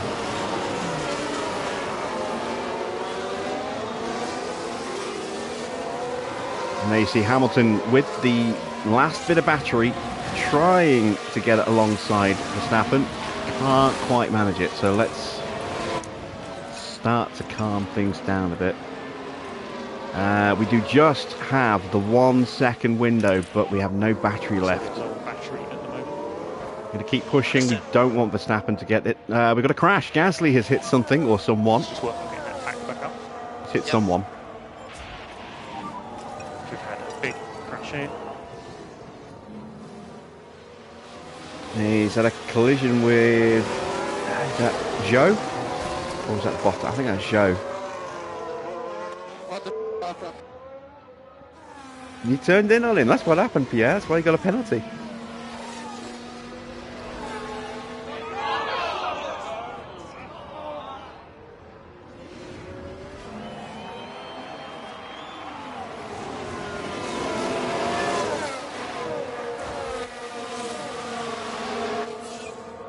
There we go. Fastest lap for Russell.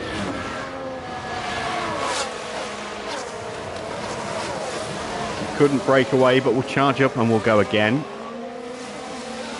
What advice would I give for someone wanting to do a Mercury on PS5?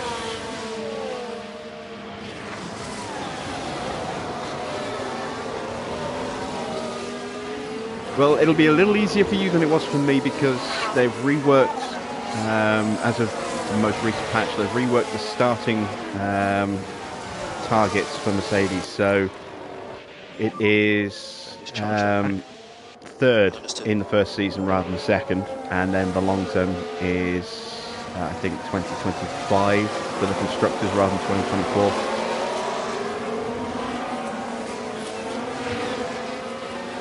So it's a little bit easier than it was when I took it on because it was you must finish in second in the Drivers' Championship, and I assume it was the Drivers' Championship. It might be constructors, I'm not sure actually which championship it was. I think it was the constructors, but it was finished second, and we pulled it off in the end, but for a while it looked like it would be a bit touch and go. I would say the acceleration is bad on the Mercedes to start with, and it's definitely something you want to think about working on. So taking some drag out of the car will help with that. Downforce levels obviously going to need a boost. The car is just lacking everywhere in comparison to the Red Bull especially, but also to the Ferrari and at least at the beginning to the Aston Martin as well. So there's no one key area to really focus on. You just got to try and bring the whole package up.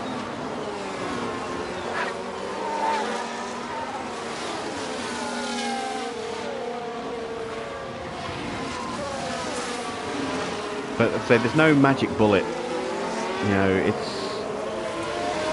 I mean, what I did worked, but it doesn't necessarily mean that's the best way to do it.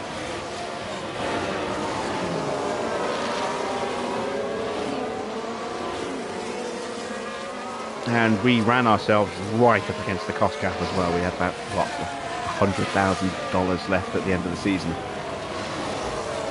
You know, in terms of cost cap allocation. If that, it was really, really close to incurring a penalty.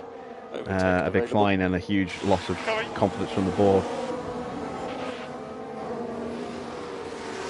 Actually had to, you know, not do any research in the final month and a half because I just couldn't afford to.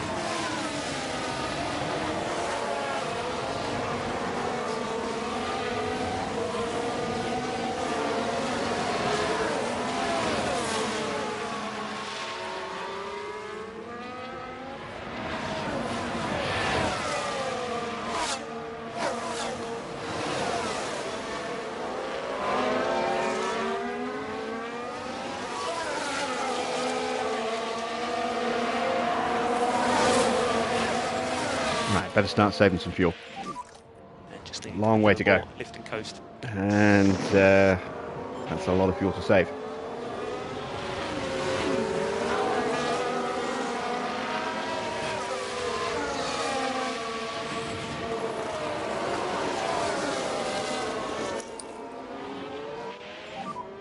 And just charge the pack.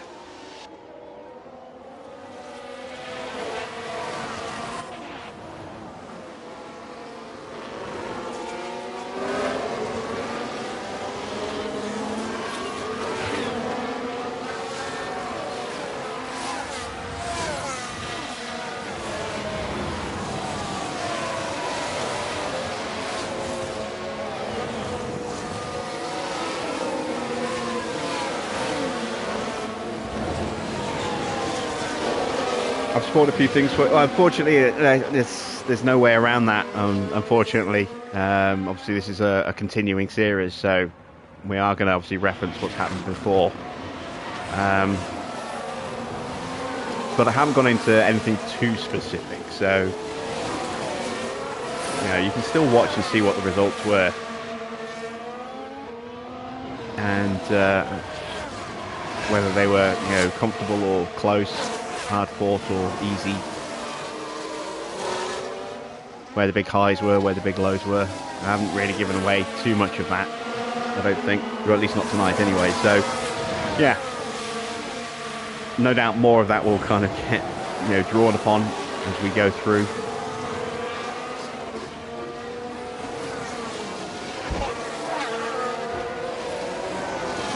Let's just see, where did we finish last year at this Grand Prix? It won't show us the previous race results because we haven't done this. Yeah, this is stupid. It should show us last year's race, but it doesn't here. Perez won it last year, as you can see. I can't remember where we finished now. I really can't.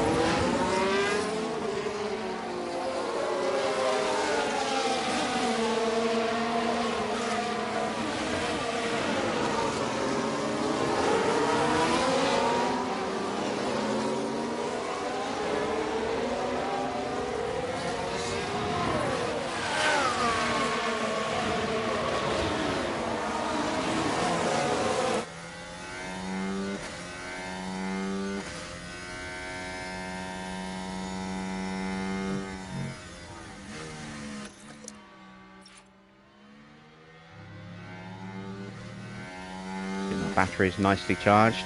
Fuel saving is beginning.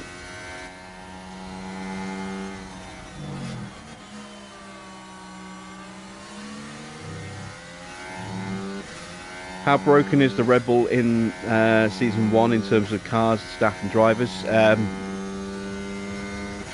It's pretty powerful. I mean, their staff are, you know, very good. Engineers aren't the best engineers on the grid, but obviously Max is the best driver on the grid. The car is the best car on the grid. They've got best technical, aero and sporting director. In some cases by a little bit, in other cases by a lot.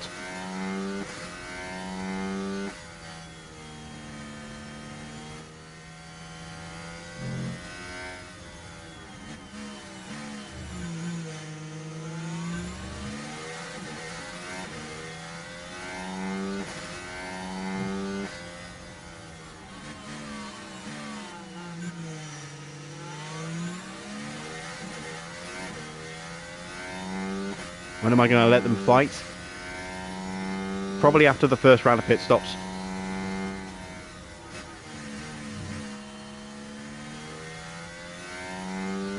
While we're still in traffic like this, it's easier to not let them fight because they'll just take time away from each other and allow whoever's in front to scamper away and allow them to be caught from the cars behind and get past.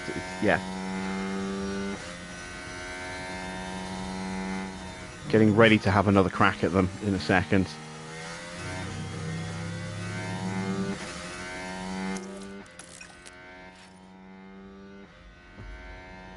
In fact, Russell's going to have a chance to break away now. Push and hold, overtake. Covering.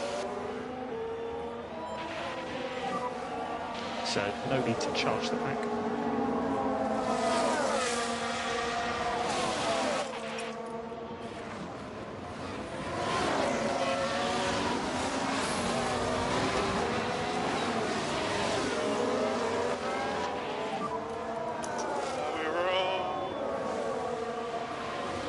Lewis to push up onto the back of Max now. Currently, Max is going to try and go with Russell, I think.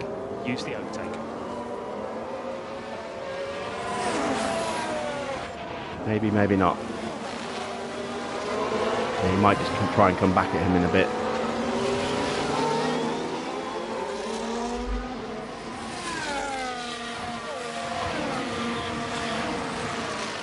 Looks like Ricciardo just overtook Gasly.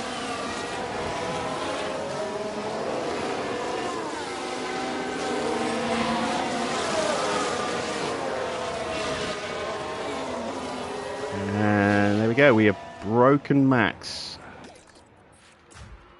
And Lewis is in range.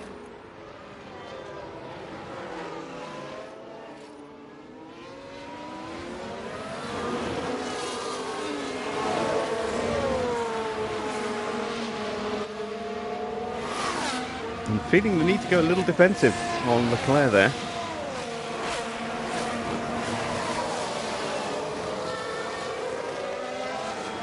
Do I support the Mercedes in real life? I don't really have any individual affinity to, well, any affinity to an individual team. You know, I like Ferrari, I like Mercedes, I like McLaren, I like Williams.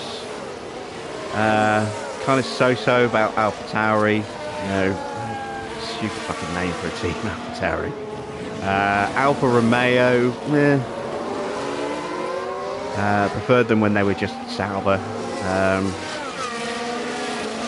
Maybe we'll be going back to something like that next season. There's talk that Haas might be taking on AlphaTauri sponsorship next year, which would be interesting. See how they're going to be named on the grid. if we could just drop that. If that happens. Copy.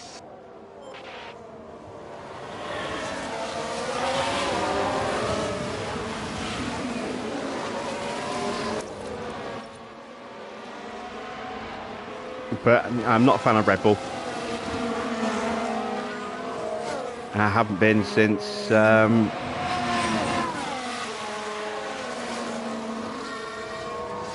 they did the dirty on Mark Webber.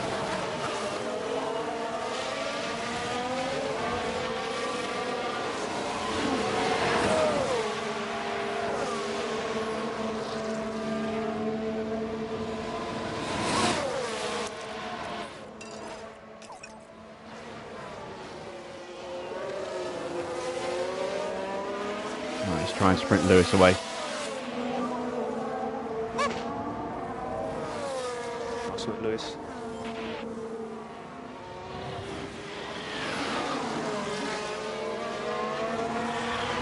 Right, Perez has got past Leclerc.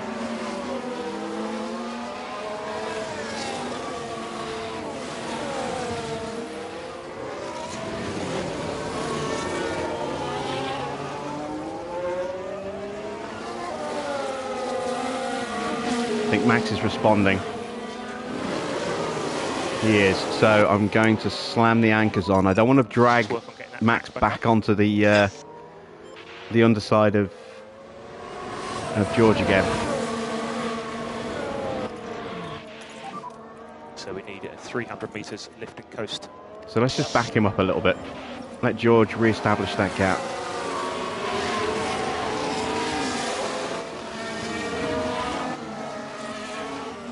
In terms of general team orders this year, what I'm planning on kind of doing is whichever driver, you know, gets into turn 1 first is the driver that I'm going to give preferential treatment to in that particular race until we get to a point where one driver has a better chance of the championship, and it's going to come down to, you know, having to instigate team orders. But up till then, I'll give them free rein, you know, in terms of Got every chance here. if they're comfortably ahead, I'll let them just fight each other. If they're, you know, in tight traffic or close racing like this, then I'll keep them in order of whoever got into the lead first, until we're in a position to maybe let them fight. That's kind of the general plan. Yeah, Max is pushing. Just trying to break away, get back onto Russell. Understood. See if I can at least go with him, if he's going to do that. Don't want to fall back into the clutches of Perez.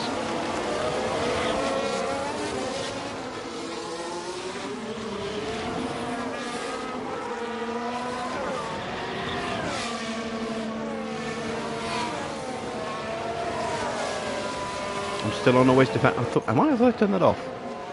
Ah, it was turn off teammate thing. Thank you. That's why I was dropping back. Thank you, Baron.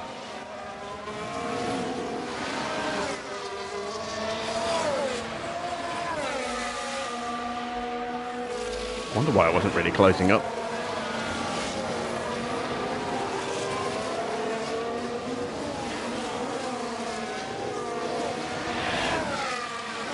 So you can see Max 0.8 of a second quicker on that last lap, trying to close the gap back to George.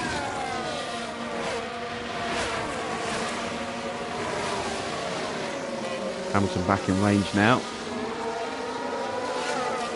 Keep pushing for a moment just to break away from Perez.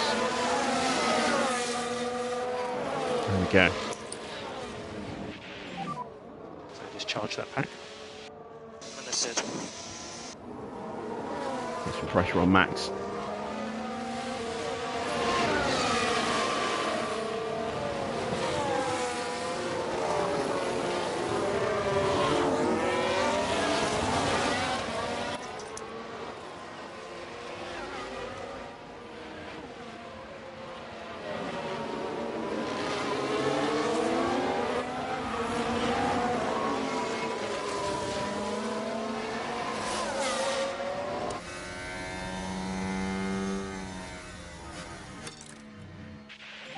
Give George a little bit more tyre.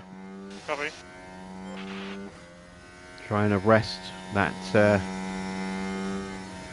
charge of Max a little bit.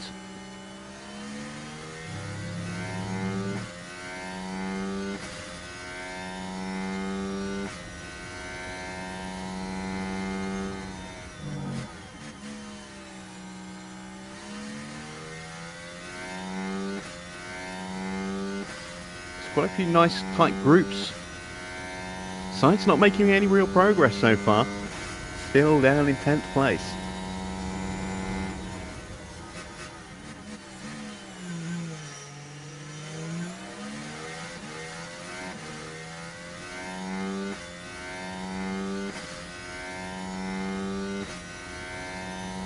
Where is Stroll? Stroll's in 8th. Behind Ocon. I suppose we should have looked at more of the team's performance rather than just looking at Red Bull and ours. See if we can get a baseline as to where the cars are going to sit. We can do that after this Grand Prix.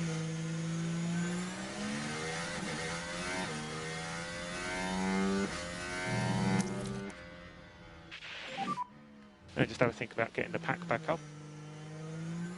Understood. So you can pick up the pace. Okay.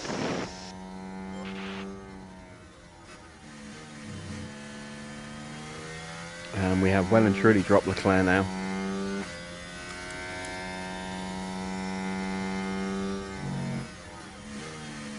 Perez has looked after his tyres a little bit better, but he'll be starting to drop off his pace a little bit soon as well. So when we have our next push attempt, we should be able to drop him.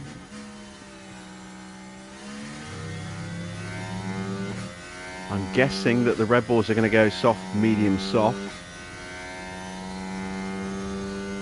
Although it is entirely possible they might go soft, soft, medium. Verstappen feeling the urge to go a little defensive there.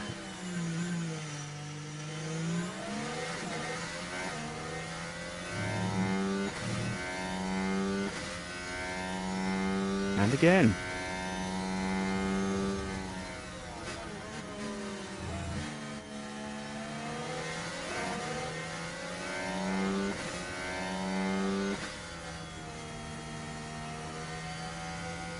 Okay, Sainz in the pits. First car to box, and he has gone for softs. So he will be doing a soft, soft, medium by the look of it.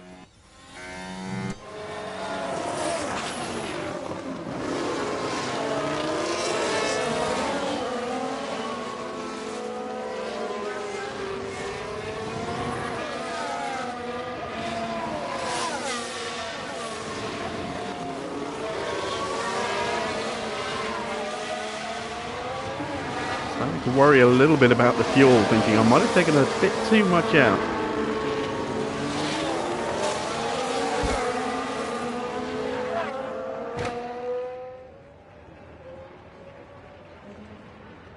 And the Mercedes engine is pretty fuel efficient, but Sainz must have smoked his tyres.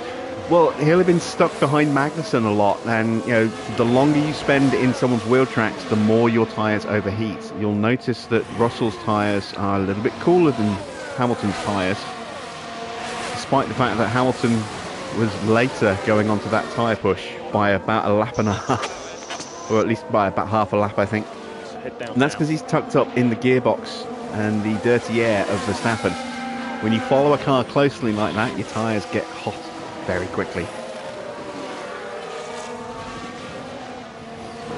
And, you know, Sainz spent his entire first stint burning his tyres in the dirty air of Magnussen, unable to find a way through.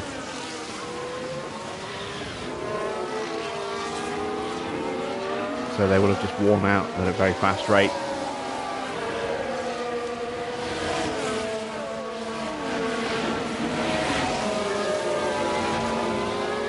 And there you see now Hamilton's tyres into the red. Yeah, it's because we're stuck in the dirty air of Max right now.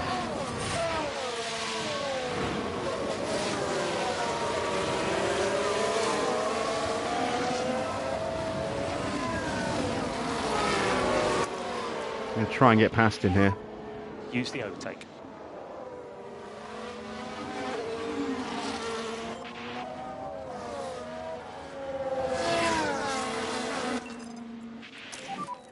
Let's give it everything we got. Alright, copy that.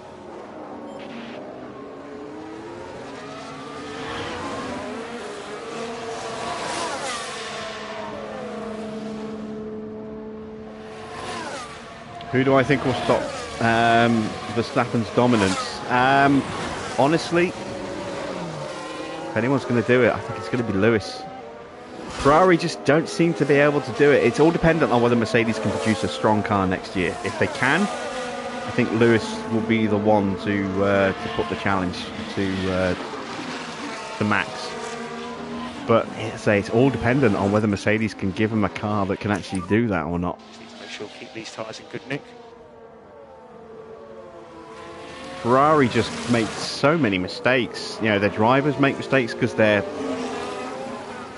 under pressure. You know,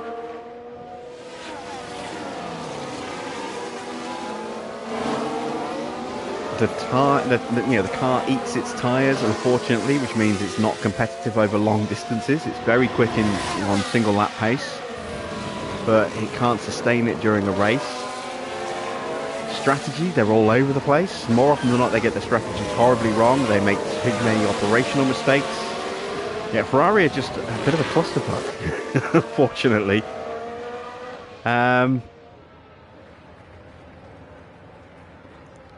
I mean, you think back to what, 2017, when Ferrari started to pose a challenge again to Mercedes, and it never really materialised. They had the opportunity, they kind of threw it away. Max and Leclerc both into the box. That's a very early stop for Leclerc. Oh, he's on medium, so he's going medium soft. Maybe he's going to go mediums at the end. Leclerc goes soft to medium.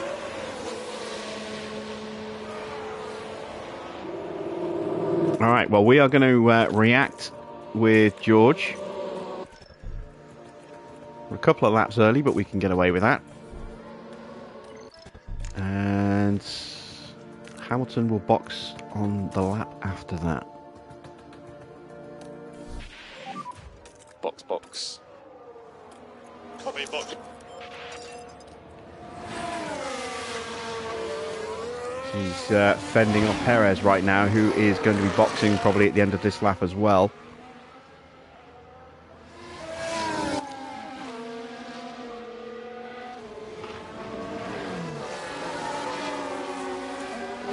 I could have risked boxing them together, but I mean, there's enough time between them. But if there's a delay on Russell's stop for any reason, it will fuck over Hamilton and drop him behind Perez. If he sprints for a lap, there's a chance he might possibly undercut Max, depending on how quickly Max gets those tyres up to temperature. Charge the pack. Copy. It's not so much they haven't Ferrari haven't had a consistent team principle. They've had too much meddling from upstairs.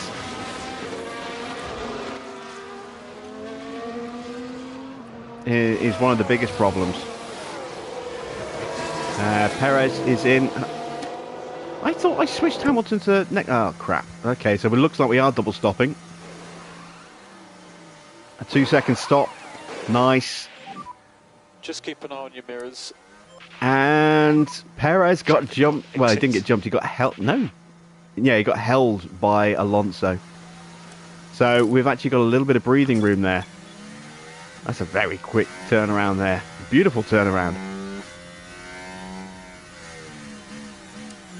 And we have jumped back in front of Verstappen, just.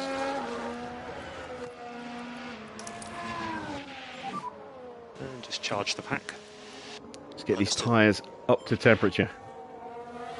I mean, Domenicali was good. Arif Benny had some moments where he was a strong team principal, but again, a lot of meddling from upstairs and some mistakes made. That's when the operational mistakes started to slip into Ferrari as well. Binotto was never really given enough time, I don't think. On that tyre. Yep.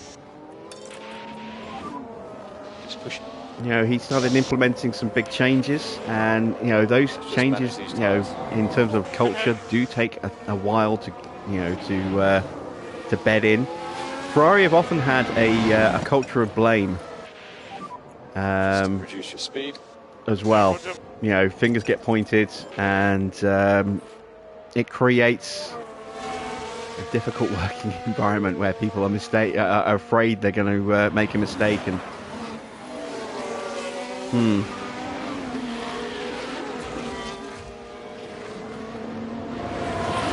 Hulkenberg diving into the pits out of the way. No, it was Magnussen. Hulkenberg still behind us. Right, there is Max getting the move done on Lewis, to be expected, but we will just tuck him behind and recharge the battery.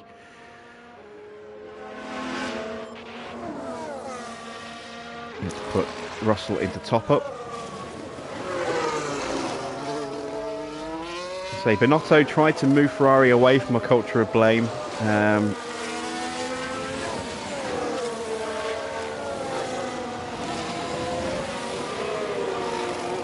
And now Freddie Vasseurs in, and he's implementing big changes, and that's going to take time to trickle down and settle in.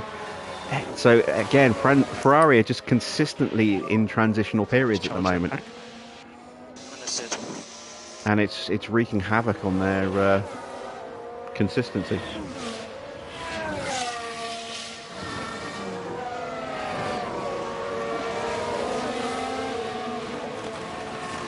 All right, well, thanks for stopping in, Sir Adam. And don't forget, the stream will be available for you to view almost as soon as this live stream finishes. It'll be up on the channel. So, yeah, you'll be able to catch up on what you missed. And we'll be back tomorrow at 9 p.m. Right, Stroll boxes from the lead. That'll drop him back down the order. Max sets the fastest lap. He is pushing to get onto the back of George right now.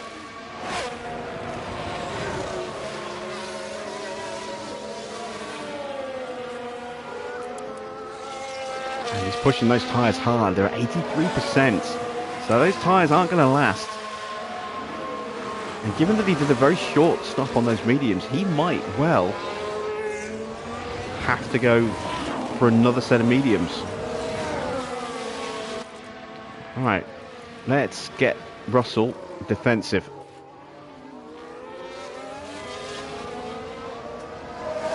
This will slow the pair of them down and back them into Hamilton.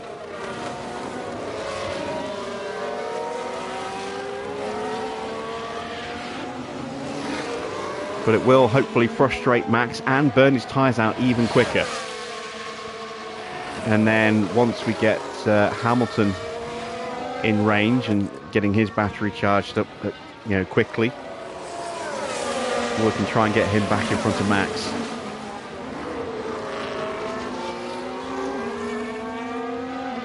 Still got a fair amount of fuel to save.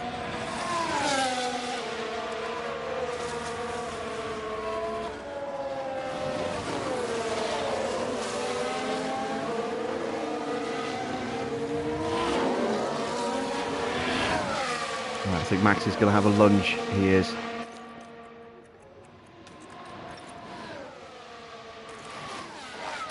We'll let him go through. We'll go into full harvest.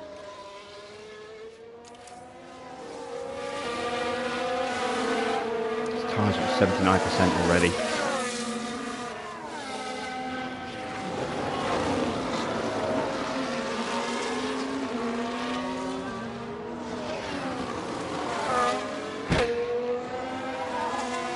I guess you'll stay a bit longer.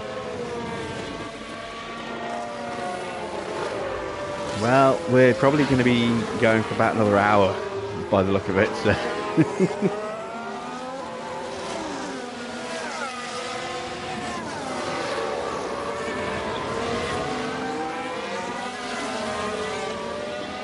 Right, we did just slip out of range there, so let's go into top up.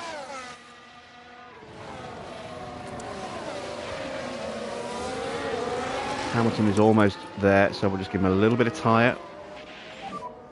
Pick up the pace. Give George a little bit of tyre as well, just to close that gap back up. Happy to start reducing that management. Copy.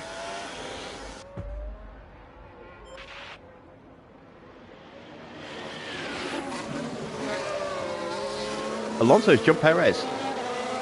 Oh no, yeah, he did it. No, yeah, he has jumped him because he came out behind him in the pits. But he has pushed and jumped him on the track. And there's the reason why. He's absolutely hammering it at the moment. Fastest lap for him. Immediately taken by Ocon, who's storming up onto the back of Charles Leclerc.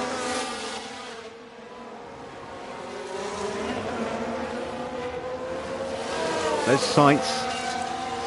Tyres down to 66%, 65%. He's going to be the first of these of the top 10 to box, and he'll have to go on to mediums because he's done too soft so far. Russell back into range just about. Let's go back into standards. If we could just drop back a bit. Alonso is trying to push onto the back of Hamilton. Going to make sure Hamilton gets back into range and away from Hamilton from this battle behind him.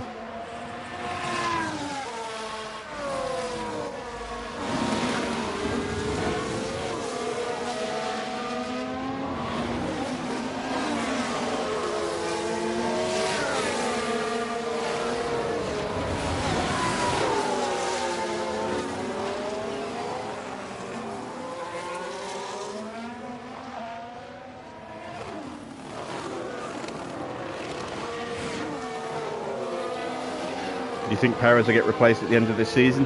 Yeah, I think it's. I think it's almost certainly going to happen. He's contracted, I think, till the end of next season, but I can see him getting the chop. I wouldn't be at all surprised.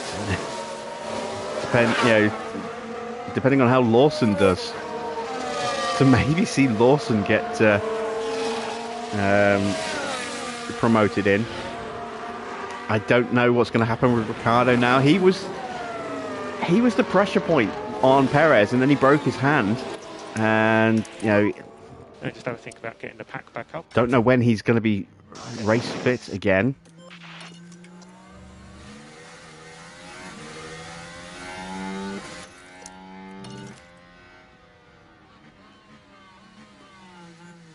So that's one less little bit of pressure on Perez. He had a decent weekend at Monza, but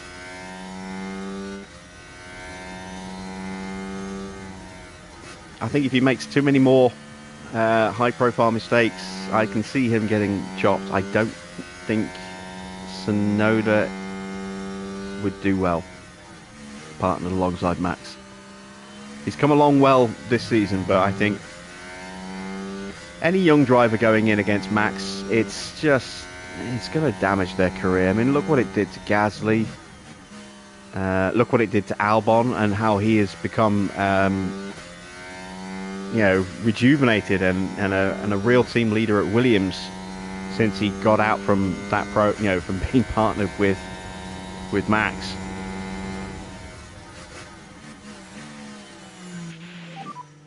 There seem to be some great clouds of resistance. And there is Russell's favourite catchphrase for the first time this year.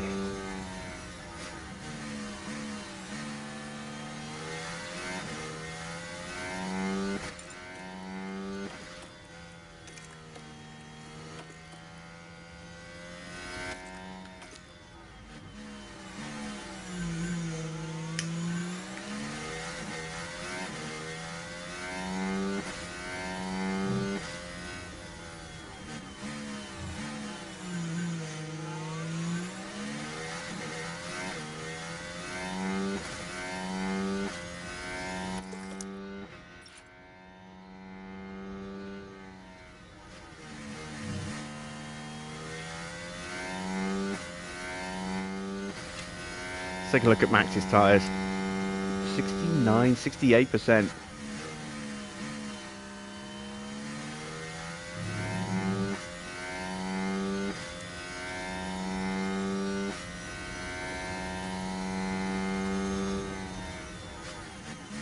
And Alonso's tyres are a little bit hard worn as well.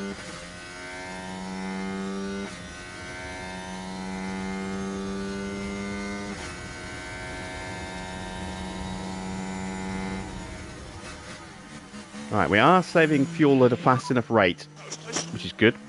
It means I can really let them loose on the final set of tyres. I did probably take a bit too much fuel out at the start. I have to remember that for next season. Don't take out 4 laps, 3 laps maximum.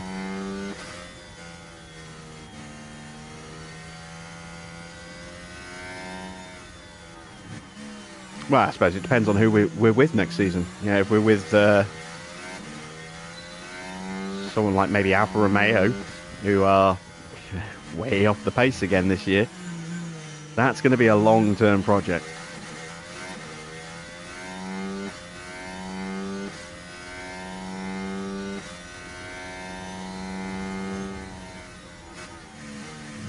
Yeah, once Max is out of the equation, I will absolutely let them fight. But while Max is still in this picture, I am reticent to do that.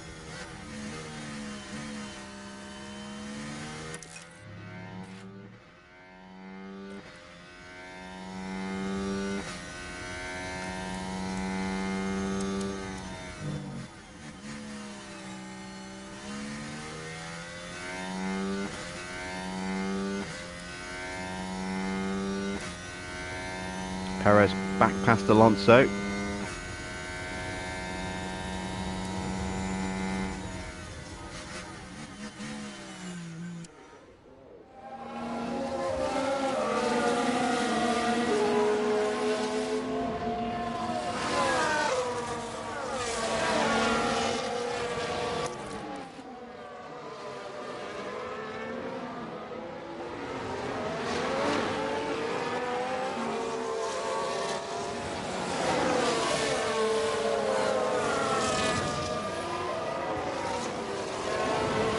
do a poll and the team with the most votes is who I go with? Well, I was thinking about that last night. Yeah, I will limit it to a couple of choices, but I won't even begin to think about that until towards the end of the season, once we get a clearer kind of image as to where teams are on the grid. Got a yellow flag somewhere. What is that for? Someone running wide? Is that Hulkenberg maybe? Oh, it's Tsunoda. Let's see what happened there. This one is involving Yuki Tsunoda. And nearly, just running wide. Going That very won't do the wide, floor just of the running car. wide. Just going into a different postcode there.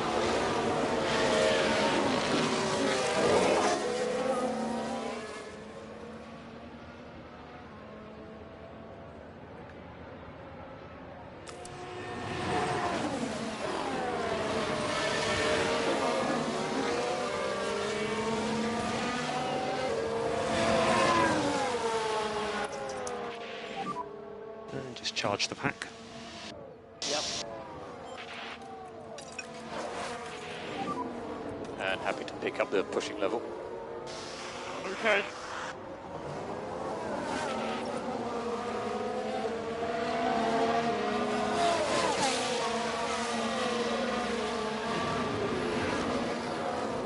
Oh, I thought there was contact for a second then. The way that car just jerked in the corner, I thought, oh, it's just taking my front wing off.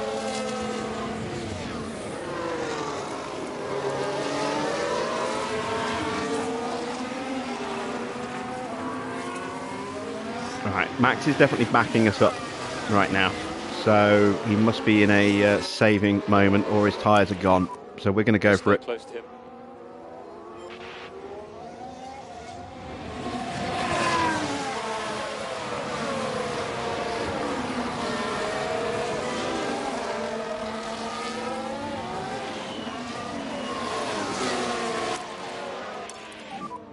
Use the overtake. Yep. Nice one. Awesome job, mate.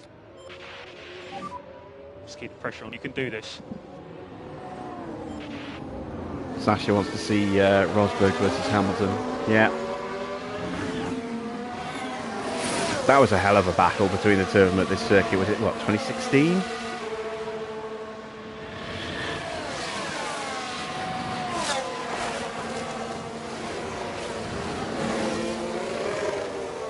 Right. Has Max been going slow so he's getting himself charged up and ready to stay with us? I don't know. But, you know, we're getting past him. And hopefully we've got enough battery to sprint away from him now. We've certainly got more tyre than he's got. This is awesome work, Lewis. Come on. So hopefully this is the point where we get to actually break away from Max and stay away from him for the rest of the race now. At which point we will, probably going to be now in the final stint, but we will look at letting them loose and fighting amongst each other. Again, when you're trying to pull away from cars behind you that have the potential to get back in range again, the last thing you want to do is let them, your drivers fight at that point, because it just slows them down and gives them an opportunity to whoever's close behind to get back in range again. Was that the one that went corner after corner, side by side? Yeah, that was the one where they had some mighty clashes into turn one, for multiple laps in a row.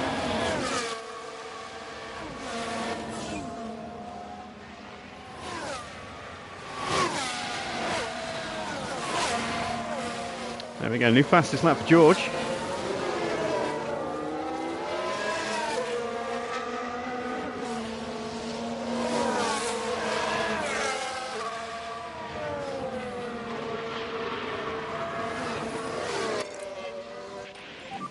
Let's just not melt that extra rubber that we've got.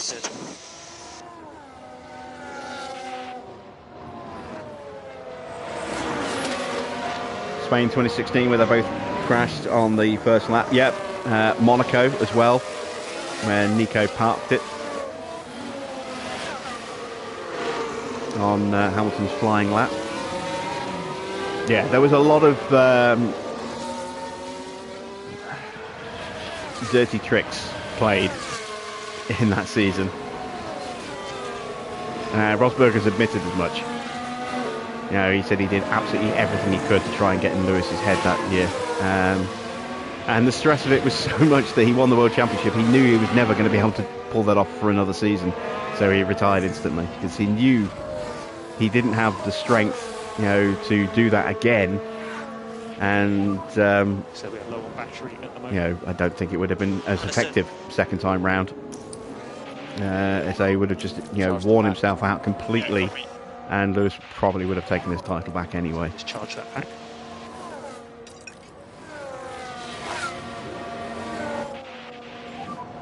But yeah, there's a lot of needle between the two drivers in 2016.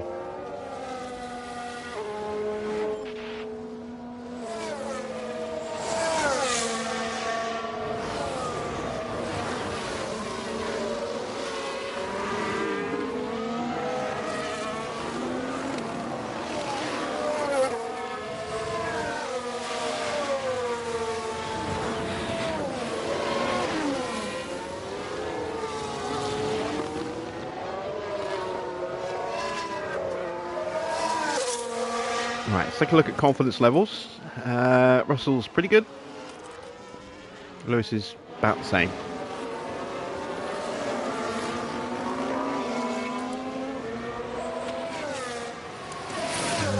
And if we look at tyres, Max's tyres are now under 60%, as are Perez's tyres as well. So those two's pace is going to start to fall away a little bit quicker than ours now. So we should now, hopefully, be able to just start to eke that gap out a little bit.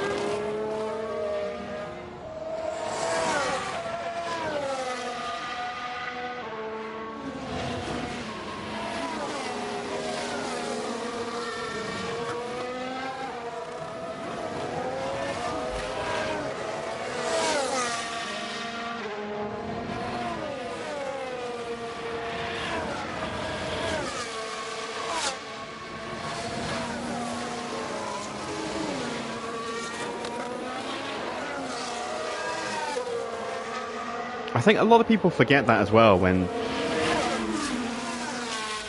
they talk about Mercedes dominance in the in the 2010s. Those first 3 years, let's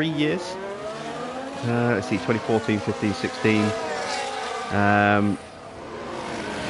That rivalry between Hamilton and Rosberg. I mean, yeah, Hamilton had the upper hand, you know, for the vast majority of it, but it was still a rivalry. It was still close racing. There were no team orders. The cars were way ahead of everybody else, and it was a race, you know, between the two drivers to see who would win the race and go on to be champion. But it was close racing in every race. Whether you know, Hamilton ended up winning the championship with a couple of races in hand or not, you know, Rosberg was there getting wins as well. You know, there was close combat between the two drivers all the way through, with other teams throwing their hat in the mix every now and again as well. Whereas, you know, Max has no rival, you know, in his team, and hasn't had a rival since Ricciardo left. And even that final year of Ricciardo's, he was starting to drop down a bit. It was clear to him that the team were moving into a point where they were going to do with Max what they'd done with Seb and just back him 100%. And, you know, sorry for anyone else who's in the car against him. So that's one of the reasons why he left. He knew he was never going to get equal status. And it wasn't until the absolute bitterness of Rosberg and Hamilton boiled over that Mercedes started to implement team orders, you know, when Bottas came in. They didn't do that, you know.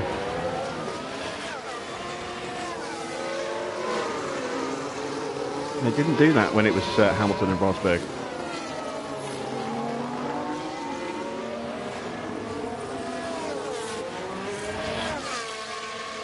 And so, yeah, it was a foregone conclusion that it was going to be a Mercedes win, but it was a question of which Mercedes is going to win, because it's probably going to be Lewis, but Nico's going to be allowed to go at him, and if he gets him, he's not going to be told to give it back. So it made for some really good racing, just 30 seconds ahead of everybody else.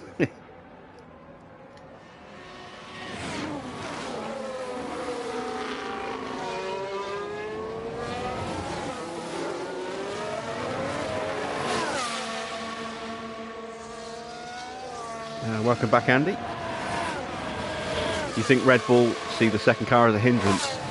I don't necessarily think they see it as a hindrance. I think they see it as a permanent support car.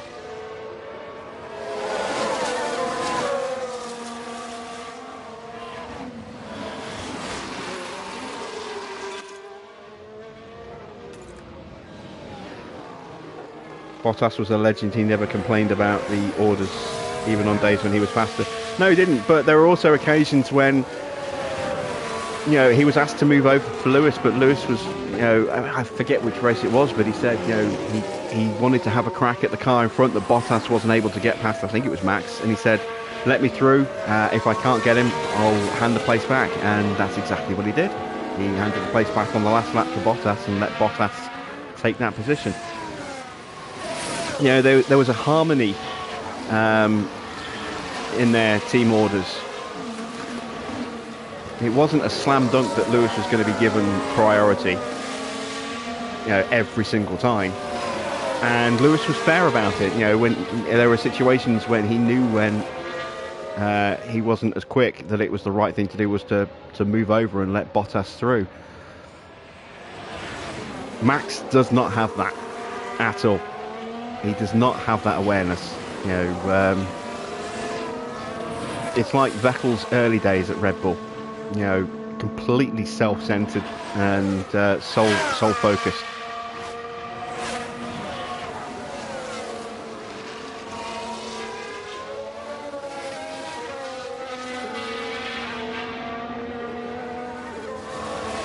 All right, we are closing in on our pit windows.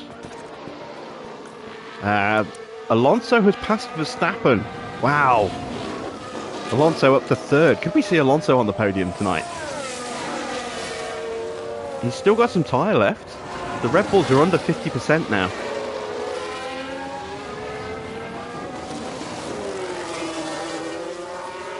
F1 needs refueling back, no knockout qualifying and have spare cars back. No, I disagree. I disagree.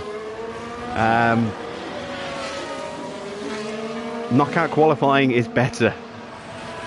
Don't forget, I grew up in the era of a 1 hour qualifying session where teams just, you didn't see the big teams for ages, and there were long periods where there was just nothing happening on track, and then you get a whole flurry of activity at the end, and yeah, it was a little bit of chaos, but it was what it was.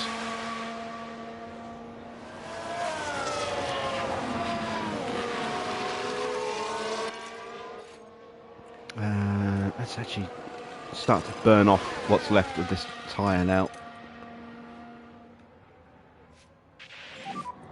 It's not going to be long now, mate.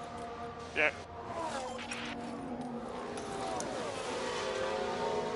The 1 lap qualifying, it was all right, but it was also a bit. It was more of a case of, we've got an hour qualifying session. How can we make sure that there's always a car on track? And it was just, and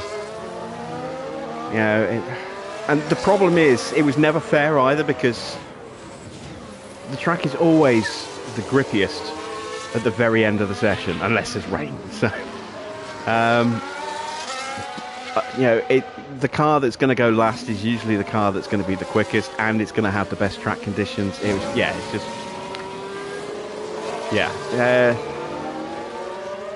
I think the current format works well.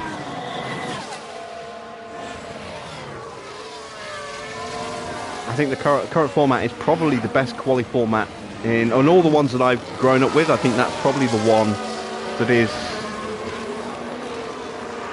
the fairest and, you know, also the best viewing experience. Do I think Lewis got screwed in Abu Dhabi in 21? Yeah, I think so. That title's tarnished whoever wins it.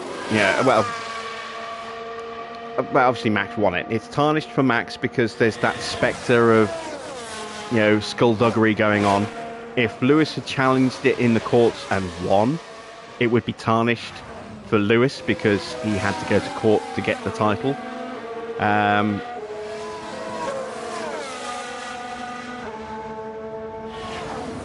The fact that it turns out that that car was also over the cost cap as well. We still don't have the figures for last year's car. So, and we won't until probably October. So yeah, it's just a lot of controversy in it, and also the fact that, you know, we have to go racing on the final lap. We cannot finish the race under a safety car, and then, you know, fast forward 6 months, we've got a safety car at the very end of a race, and the race finishes under a safety car, and it's like, oh, so that can actually happen then. Yeah, it's just, yeah, it's too many. It's too much of a foul odour around that for me. I do think he got a little bit screwed.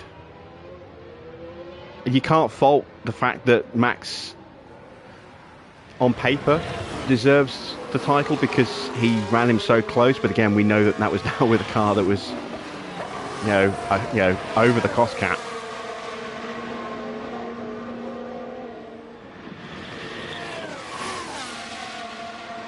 Yeah, it is what it is. It's in the history books. It's always going to have a question mark next to it, I think. Last year's title, you know, potentially has a question mark against it again because of cost cap issues, you know, overdevelopment potential. So it's a shame for Max that there are going to be question marks against those titles. Certainly 2021, Temps have peaked. Because you can't deny his talent. You know, you can't deny the fact that, you know, he had, Just work on getting that pack back up. you know, the pace to be world champion that season. It's just the way it happened is questionable. But there have been moments like that all throughout Formula One history. And just look back at, you know, Prost in '88.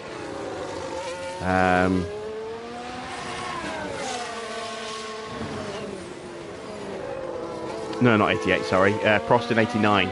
You know, taking out Senna, and then Senna taking out Prost in 1990, and Schumacher taking out Hill in 1995. No, 94. Sorry. There's always going to be, you know, some dodgy circumstances around a title.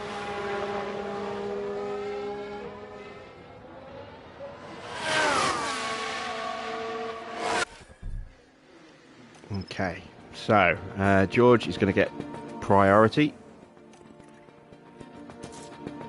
Make sure he is going to box next lap this time. There we go. Box, box. Yeah, stop.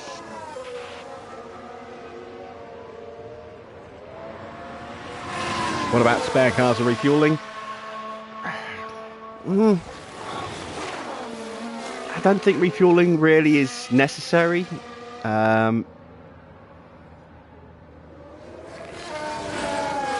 mean, refueling was introduced at a time when the tyres, you know, were, you know, able to, you know, run insanely long without really dropping any pace. So refueling was kind of a way to create more of a need to get the cars, you know, in and out the pits a bit more frequently because they didn't really need to change tyres. You know, they had the ability to do that. And then obviously they got rid of refueling partly on cost considerations, partly on safety concerns. Seen a few nasty pit lane fires. 94 at Hockenheim springs to mind, the Benetton. huge fireball when a bit of fuel spilled out. There were also some shenanigans going on with teams, jury rigging their fueling rigs, which were supposed to be standardised. There was all sorts of things. There's a reason refueling got banned, and then when it came back, it was kind of again for an artificial reason, and then it was brought back again, got rid of again. The Alfa Romeo team there standing Spare by. cars, it's just a cost thing. But they're not able to loosen the tyre. Oh wow, that is a really, really stuck tyre. Wow. That's insane how long that took to come off.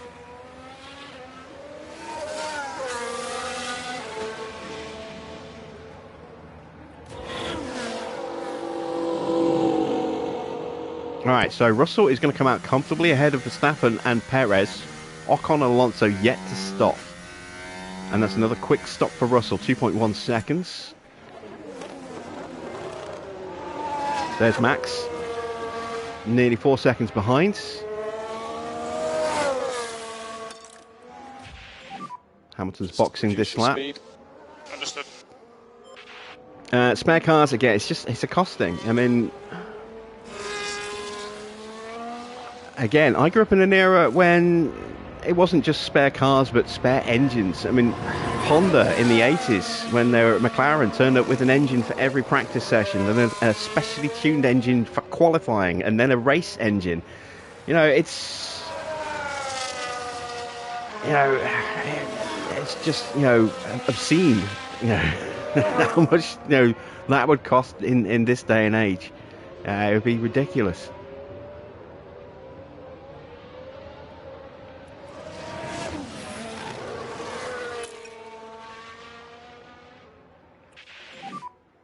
Right. Yeah, copy. Let's see. Is anyone following in Hamilton? Nope, Alonso stays out. 2.0 stop for Lewis. So the track on exit. Ocon stays out. Goes through. Here comes George. It's going to be close. It's going to be very close. George gets ahead, but only just. And now they are free to fight. But not with high-risk manoeuvres.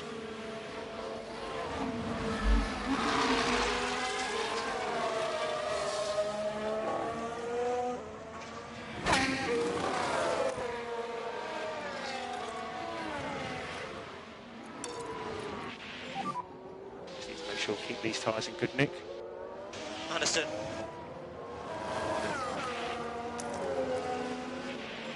Okay, we're going to give them a little bit of a chance now to set their case for fastest lap.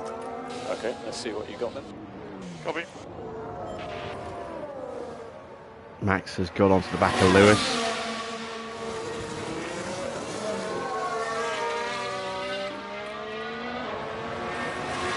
And he's got through. He's been pushing.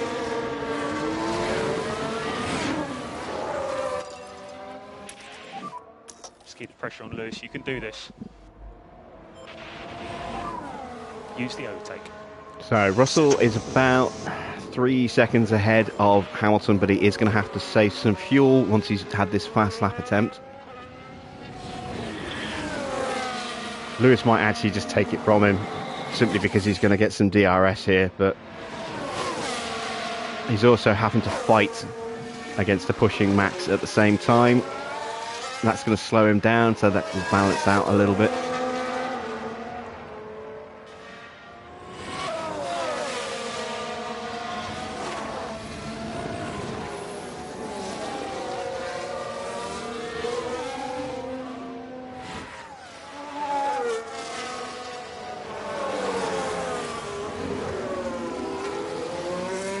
Right, let me go back. Is Hamilton losing his magic, or is the current car that bad? I think Hamilton is still an exceptionally quick driver. I don't know if he's quite as quick He's still quicker than George. But he's not happy with the car. George, last season, you know, the difference between the two drivers, Hamilton said it was the worst car he'd ever driven. Hamilton said it was the worst car. George said it was the best car he'd ever driven. Look where they were coming from. You know, Lewis was coming from a mighty Mercedes to that, and Russell was coming from a Williams to that. So, you know, big difference. And as the season progressed, we saw Lewis get a bit more comfortable with the car.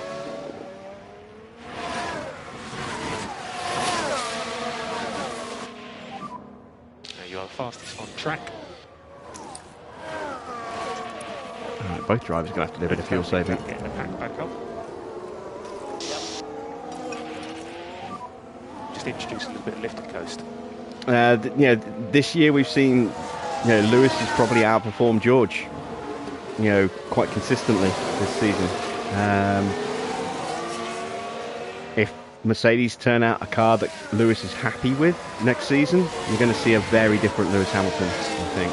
You're going to see him back to his very, very quickest.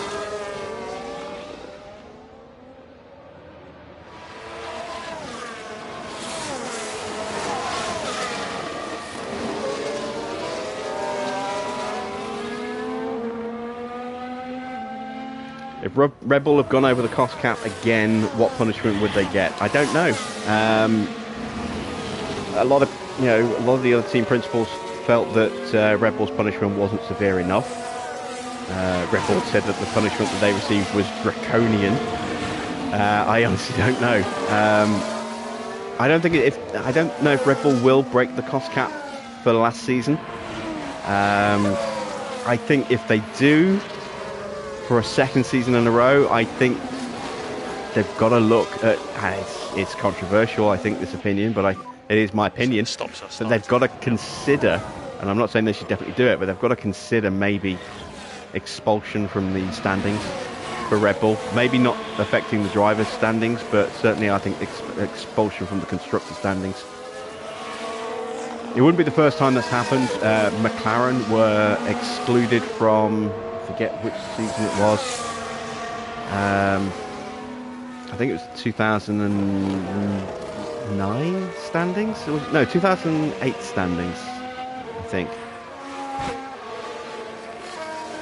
They're excluded from the 2008 constructor standings because of Spygate and ordered to pay $100 million as well. And we'll push. Yeah, we just need to make sure that we don't fall off the cliff on that tyre.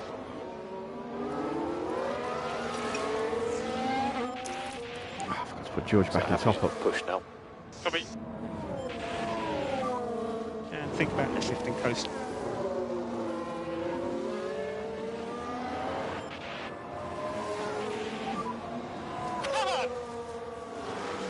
Okay, good job. Currently P1. I've got Matteo Bonotto in chat trying to give me tactical advice. This is good work. Currently P3. Pace is still good, let's just keep it up. Well, Alonso's just pitted. Alright, Alonso boxes. Where's that going to drop him? He's stayed out a long time before he's making his stop. That's going to hurt him, I think. I don't think that's going to let him get on the podium anymore now.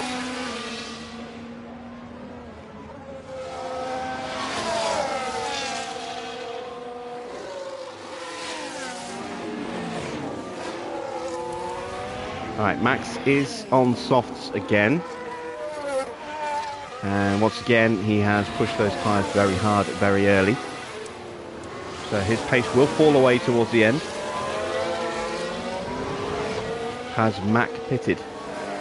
Mac.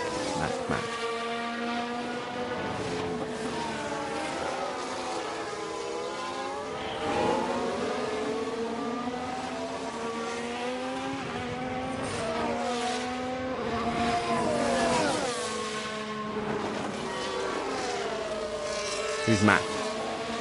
I'm, having a bit of a brain fart here. Who's Mac? Are you talking about Magnussen?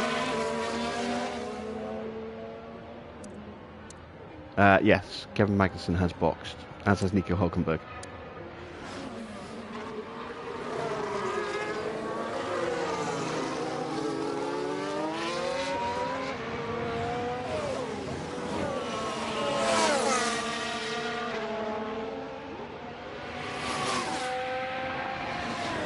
But yeah, I mean, I don't know if other teams are going to have broken the cost cap. I mean, there's rumours been swirling around that there's like 3, maybe 4 teams that might have broken the cost cap for 2022.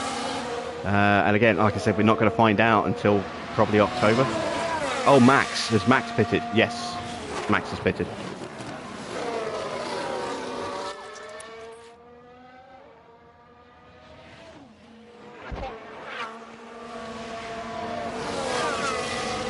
Max boxed before we did.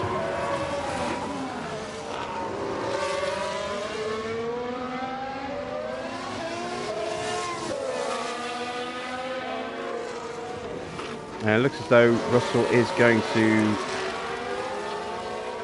Well, it depends on Hamilton getting past Max.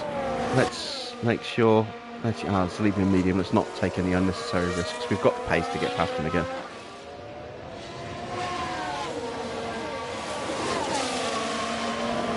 We've got a yellow flag. That's Stroll running wide. Here we are down at turn 7. And that's where they slightly run off the track. Really? Taking the slight wide line there that we've seen a few other cars do so far.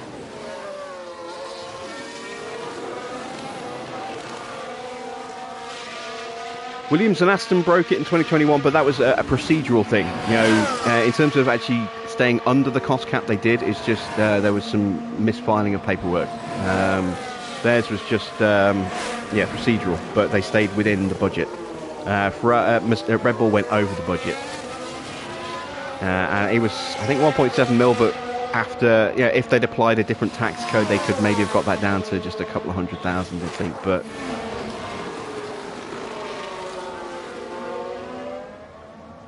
what really, makes me, cracks me up when I think about it is the fact that all the teams were offered the opportunity the season before to do a practice run with cost cap paperwork, and all the teams said sure, apart from Red Bull. And then when the cost cap paperwork comes in, guess who went over the cost cap? Red Bull.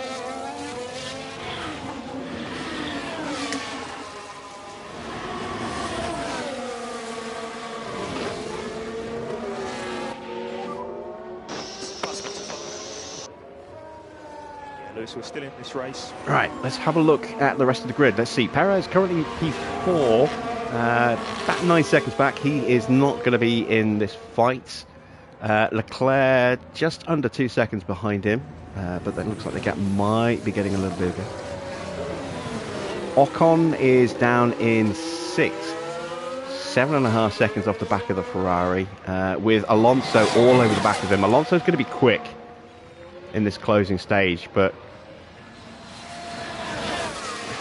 again, Alonso is pushing those tyres hard.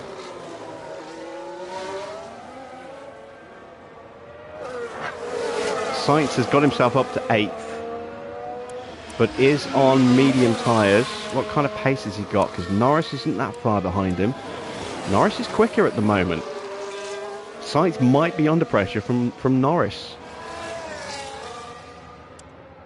And Stroll is right behind Norris, also on soft tyres.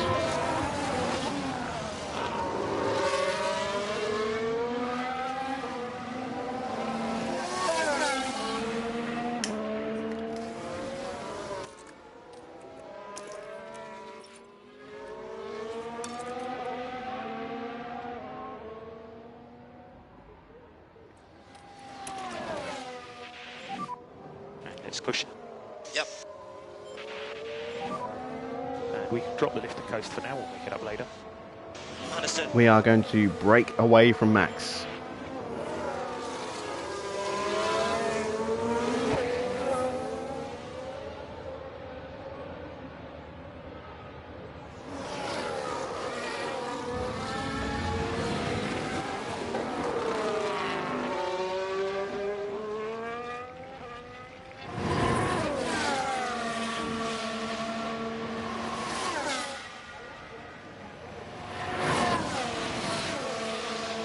When did that 10% of reduction to wind tunnel time come in? It came in at the start of this season, which is, well, this season in real life. It's patched into this, well, I say patched, it's coded into this game as well. If you start with Red Bull in Season 1 on F1 Manager 23, you actually have that penalty for the whole season as well. Although it goes away at the end of Season 1.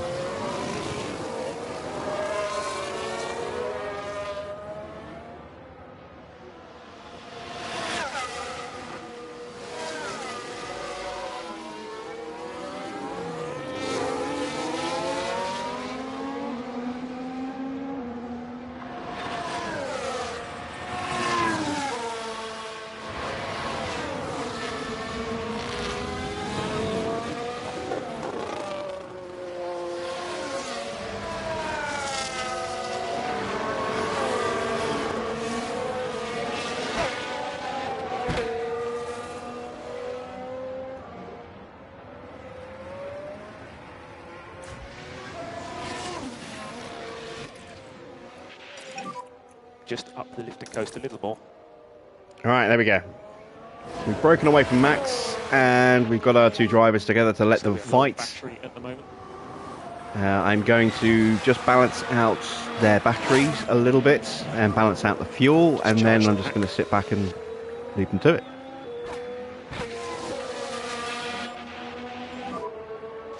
Will the game get a patch so Merc has side pods? Potentially. They've already updated 2 of the car models. I wasn't expecting them to do that until another month or 2 down the line. That's what the kind of timeline was last year. I think it was October, November when we got a patch in last year's game that updated the car models a bit. I'm assuming we're going to get another, series of little car updates at some point later in the life of this game. Give Mercedes side pods and maybe bring a couple of the other cars more in line with how they look now, but we'll see. I'd like to see some extra liveries patched in as well, so you have the option of maybe applying a special livery after you've been at the car, been at the team, changing the livery for the season, so you're not running the same livery year in, year out. I think that would be quite nice. Speaking of special liveries, that Alfa Romeo Italia livery that they ran this weekend at Monza was gorgeous.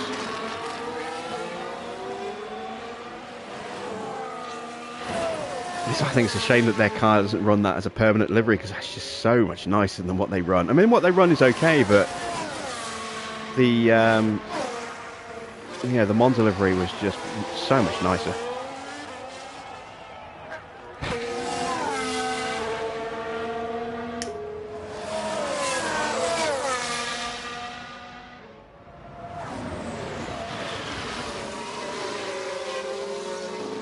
All right, there we go. They are pretty much balanced now. Let's just work on getting that pack back up. Tyres are at a similar level, although Lewis's are slightly hotter. They'll degrade slightly quicker, but he's got a little bit more rubber to lose, so that's fine. Fuel, don't have to worry about fuel for either driver. ERS levels pretty balanced. We'll keep them in top up, just in case something happens and we need to have full battery available. Helmet changes. This is one of the things that really bugs me about this game, is that there are certain things that are just simple little things that have been overlooked, that were overlooked last time and should have been added in this time round and were overlooked again. Who has spun? Oh, that is a Williams. That's Yuki. Yellow. There's a yellow flag now. And that's in front of us, next corner.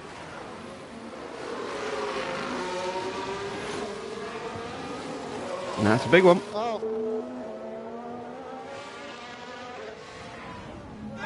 And you can just feel the frustration from the team watching.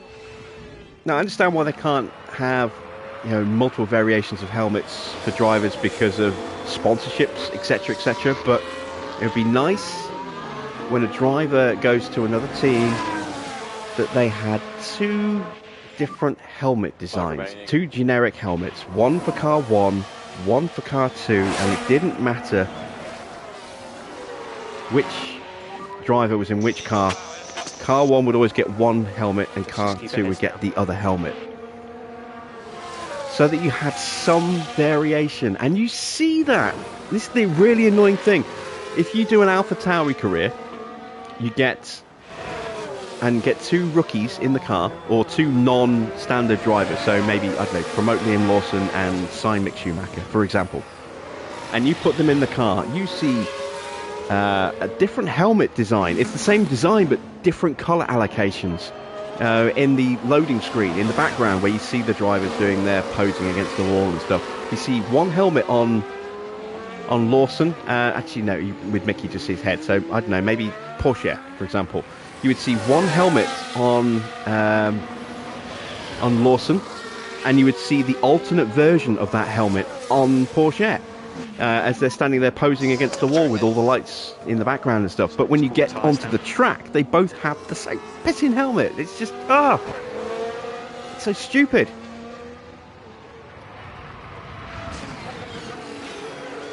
And it's so annoying to have car drivers with identical helmets. It's just a silly little thing, but it makes a huge difference. So we've got 4 laps remaining. Get another yellow flag. Is that another Tsunoda spin? It's a Schumacher lockup this time. Right, let's have a look as we go into turn 4. Actually, let's check this out now. So, Schumacher, that is the standard, in-game helmet for AlphaTauri, and I'll bet you it's exactly the same on Ricciardo. Let's have a look. So that's what Ricciardo's running. And there's Schumacher running the same helmet. But if you have them in the, 2 rookie drivers who don't have faces in the main loading screen, it shows you 2 separate helmets. Why doesn't it do it in the game?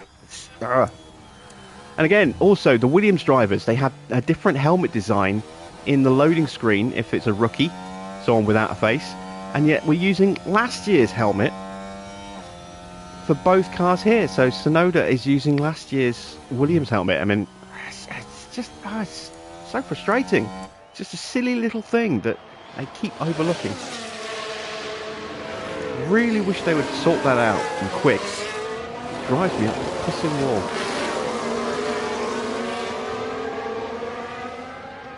But yeah, I would like to see variations in the liveries. It's just different special liveries that the cars have run. So Mercedes could have, I don't know, a silver variation. Maybe last year's livery, or just flip the colours slightly. The same sponsors, just with a different colour. A silver colour. So you've got the option to flip between the two. Ferrari could maybe run the Monza livery with the yellow flashes. Don't have to change overalls or helmet designs or anything like that. Just little changes to the liveries. McLaren could have the livery they ran at Silverstone with the chrome. Williams could have their Silverstone livery. You can get mods on PC. You can, not on console.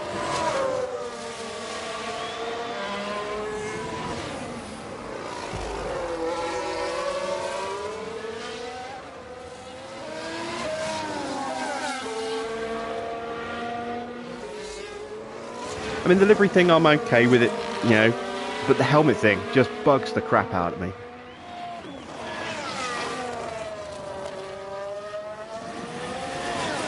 Because everyone's been complaining about it since last year's game, and they still haven't sorted it.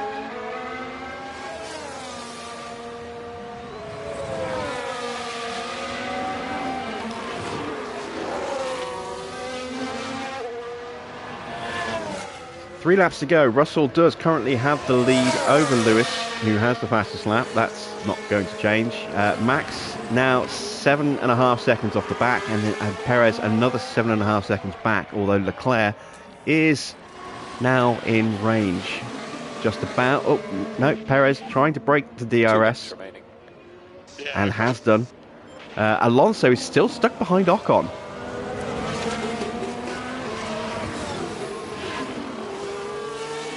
Oh, Perez is on mediums. Ah, didn't realise Perez on mediums. Let's take a look at pace. Let's see. Yeah, we're lapping about 4 or 5 tenths of a second faster than Verstappen every lap. Perez is on a bit of a push right now, trying to either pull away from Leclerc or, yeah, he's pulling away. Just started sprinting, didn't he? Leclerc is lapping slightly faster than Max, but not fast enough. Alonso gets past Ocon, side by side. So that hasn't been a DRS boosted lap time there. Norris, a 1:35, has got past Sainz.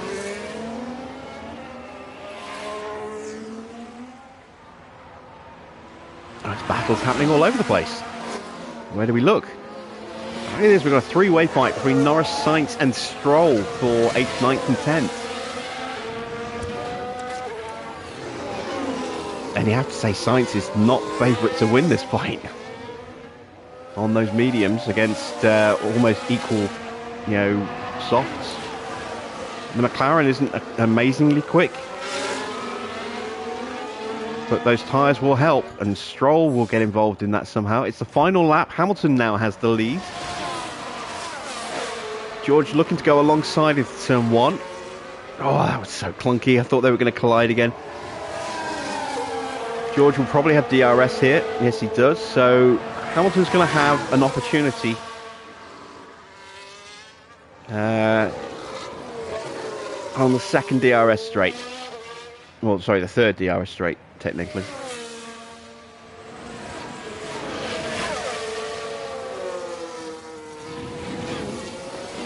This little fight between the two is going to go to the wire.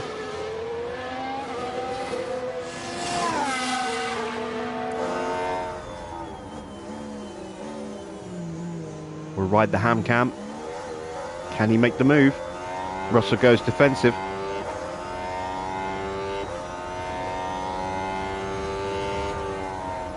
Hamilton can't make the move. He was a little bit too far back.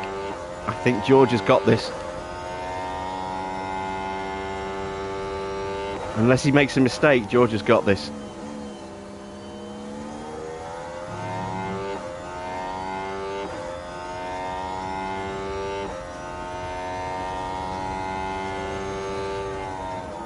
Round the final corners. Oh, there's a Williams going off in front of us.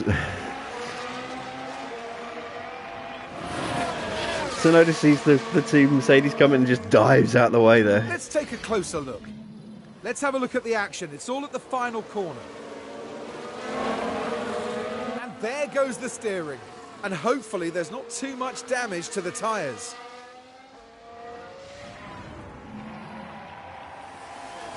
There we go. Russell has won the Grand Prix. We'll get a little replay pop up in a second. Wins it. First over the line. There it is. There it is. A win for George Russell.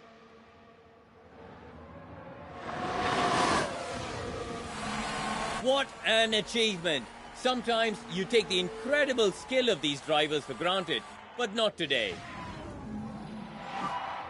Right, let's look further down the order. So that's a P2. Stroll has got past both of Sainz and Norris. Norris is now pretty much gone. He's out the equation. It's going to be Stroll, I think. I don't think Sainz is going to be able to get him here. It's not a long enough run up to the line.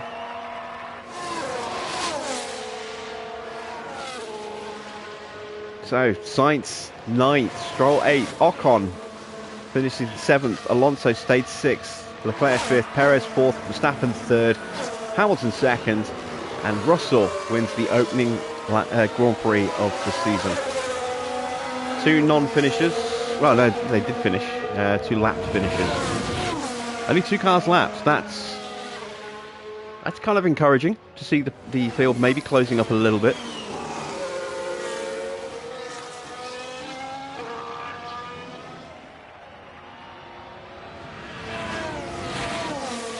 Even with a better car, it was still that close. Well, we didn't really run the cars as hard as we could have done. We could probably have won a little bit more comfortably, but I didn't want to put too much unnecessary wear and tear on the car at the very first race of the season.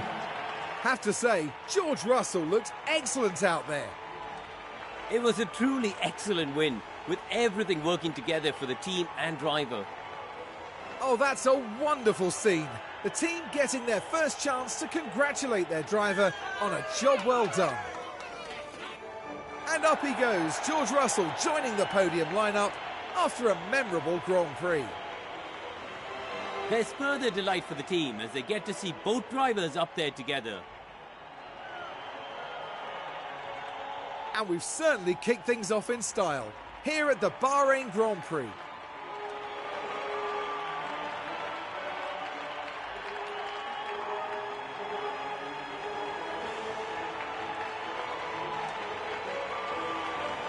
And as proceedings start to wind down here, what will Mercedes have made of this result, Karun?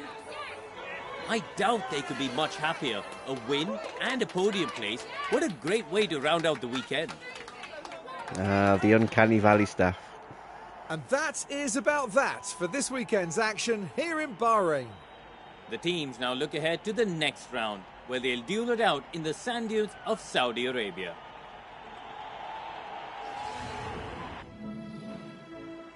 So confirmation of the final result. Fastest lap goes to Lewis, but the win goes to George. A maximum point haul for Mercedes tonight. Get the nice 1-2. George getting his first win under our reign. So that's his second win in total for Mercedes. Obviously he got the win in Brazil 2022.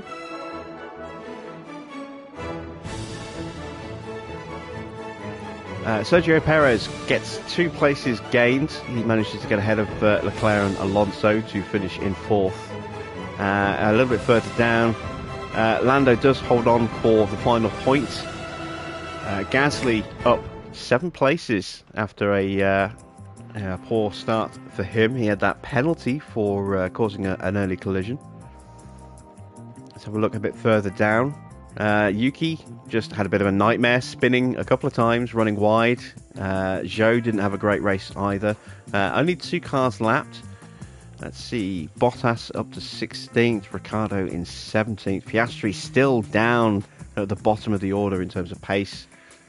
Yeah, they really have done Oscar's stats a disservice.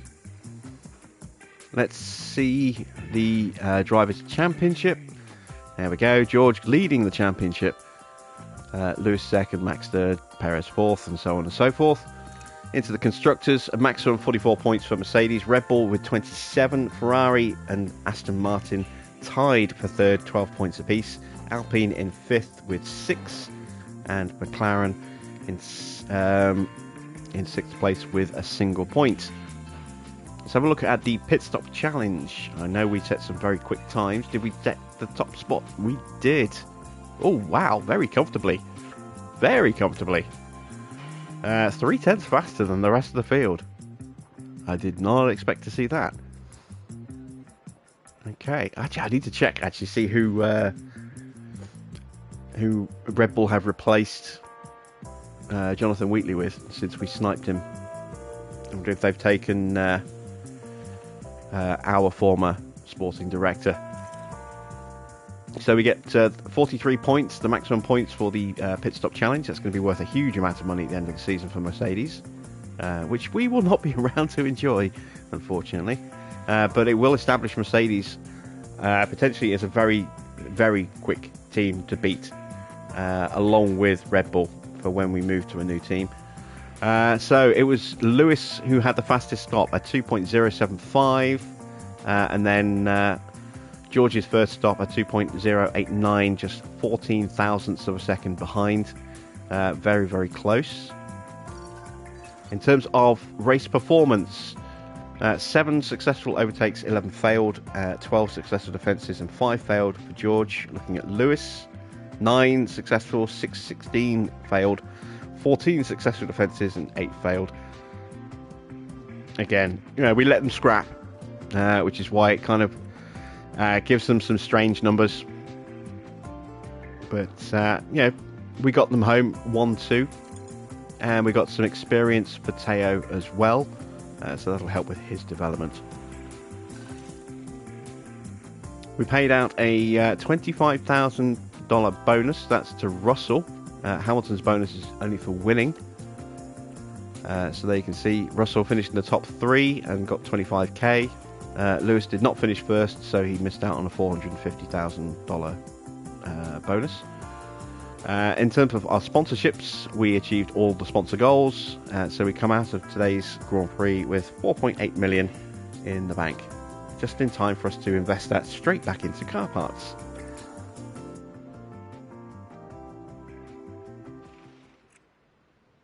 So let's take a look at our inbox. Car inspection results. Both of my cars have passed. And there you can see the wear. Our gearboxes have lost 15% already over a race weekend. Although we do always work the cars hard in practice in the first weekend, as I say, to get that car part knowledge up. ERS and engines have taken 11 to 12% wear.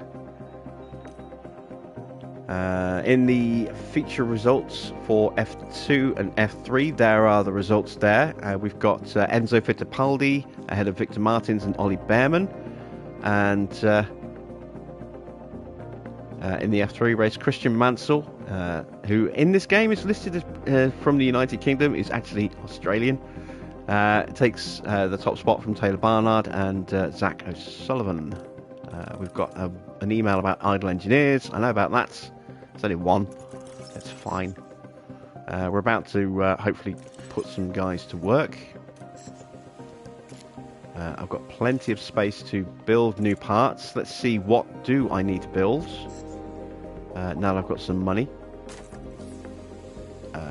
What am I actually developing right now? A new chassis and underfloors are almost done. So I do need more front wings because I've only got one.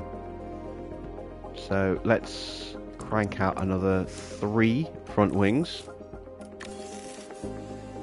And we'll have all 3 of those for Jeddah. So we'll be running the new front wing for the first time at Jeddah. Side pods. I've only got 1, so I need another side pod. I think I didn't have enough funds to do both. Let's go ahead and manufacture a second side pod. Suspension. Both cars have got suspensions, but I don't have any spares. Not sure if I'm going to go ahead and make another suspension straight away, so let's go ahead and make 1 spare suspension. What else do I need? Chassis, we've got a new chassis coming soon, so we're not going to make any more of those. I think I've got, yeah, I've still got the old one to fall back to if I need to. Rear wing, we haven't designed a rear wing yet, have we? No, we haven't. So, let's see. Let's start working on a rear wing. So our car is very quick at the moment, which is good. It could be quicker. Our DRS is still the best on the grid, so we're not going to really put much into the DRS itself. Do want to work on the acceleration.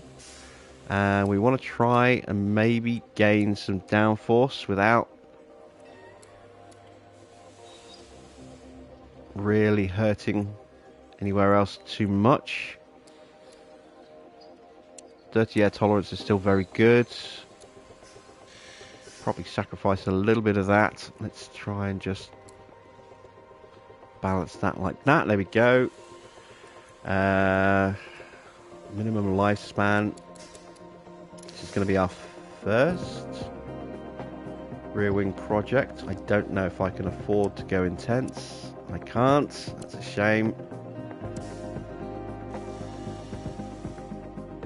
I always like to go intense on the first project of a new part. And then normal after that. Alright, we'll have to make do. Let's see. Baku. We want this for Baku. So let's see. We've only got the 1 engineer. We will get that in time to at least make a couple of spare wings but we'll probably allocate an engineer from one of our other projects. Let's take one off the underfloor, because it's not going to make much of a difference at this point. And we'll put a second engineer on there just to give us an extra couple of days. There we go. And then when the underfloor is finished, we'll probably look at starting work on a suspension.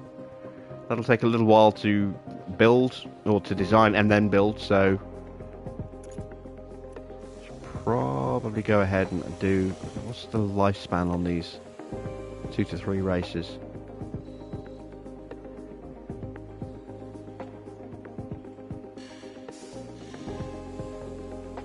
I'm going to hold off just in case. Don't want to over develop. We need to do another side pod project soon as well. Right, let's have a look at staff. I want to see who Red Bull got as their sporting director. Yeah, they did take Ron Meadows. We let Ron Meadows go to take Jonathan Wheatley, and they snapped him up. That makes sense. Have we had any other changes down the grids?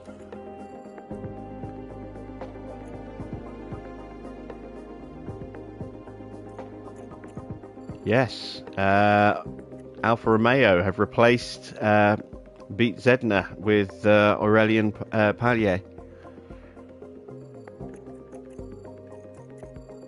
Don't think there's been any other changes.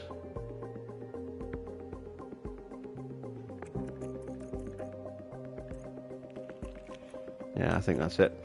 Let's have a gander at lower down the driver order. See if we've got any new young names popping up. Got a few young female drivers popping in now. Hatara Hirano, Yvette Caron, Emmanuel Mercado. I don't know if he's a new gen. I think he is.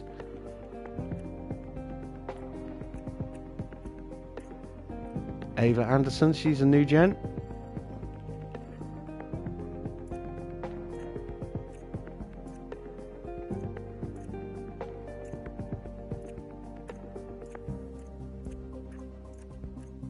Looks like Sophia Flörsch is still the highest rated female driver at the moment. Yep. Might see a couple of others pop in as the season progresses. What am I missing? I get the feeling I'm missing something. Got my parts being developed, got my parts being manufactured. Let's take a quick look at facilities, staff facilities. Race Sim needs a refurb. It's 3.6 mil, can't afford it. Team Hub, can't afford to upgrade. Might hold off on that for now. Operational facilities, a memorabilia room is shut down to a sponsor obligation. A helipad needs a refurb. Go ahead and do that. And the weather center, we do need to go ahead, get that up and running again. It's we just can't quite afford it. I'm going to gamble that we're not going to need an effective weather center for Melbourne, which is probably not a good gamble. We'll not bother with the boardroom for now. I want to go ahead and just drop an upgrade on that rather than a refurb. So that's a little way off yet, unfortunately. Let's check in with the boards. So they have high confidence right now. They are delighted with race performance. As you can see, they are all the way back to Monza. They are happy that we completed our 2023 objective. Finances, they're satisfied. No debt. Be very careful about that. We are on target for our current season objective, and we are also on target for our Constructors' Championship target as well. So it's all looking pretty good with the boards. Cost cap, we are currently less than 100 million remaining, so we've already burnt through a fair bit. Yeah, and we've got to be careful we don't go over the top. We have had earlier development than we did last season, So I'm going to have to start slowing things down a little bit, being a little bit more thoughtful about where we upgrade the car and how we upgrade the car. Right, emails. Let's accelerate through. Oh, the underfloor is now done, so we can start manufacturing that as well. We're not going to get that in time for Jeddah. We might get to in time for Melbourne. Yes, we can. And we might not do another underfloor for a little while, so let's go ahead and make a spare as well. It's 26 days. Do I want to do one for Baku as well?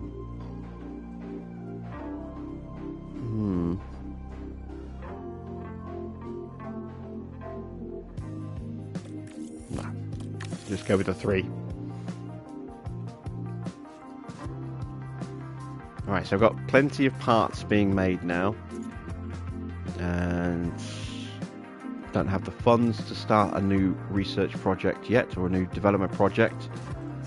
There is the email about the underfloor. We'll accelerate time again. Low stock. Yep, I am aware. Driver development update. No change for either of our drivers. It does not help that our race sim is not at its best at the moment, but we do see some improvement for Teo.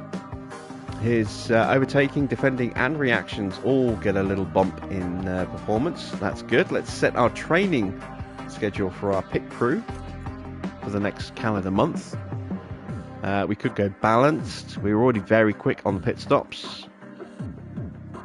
That would help reduce mistakes and start to work on car building. If we go pit stop errors, that's going to put a lot more fatigue into our pit crew. And pit stop time is going to absolutely knacker them up. So let's leave it on balanced, I think, for now. Let's just try and improve our car release slightly. So let's see. We're working on jacks here. Let's change that to car release. There we go. Let's have a look at used tyres off. There we go. And let's change that to car release as well. There we go. A little bit more balance across our stats there. So a slight reduction in the chance of a mistake. Another couple of hundredths off our estimated pit stop time.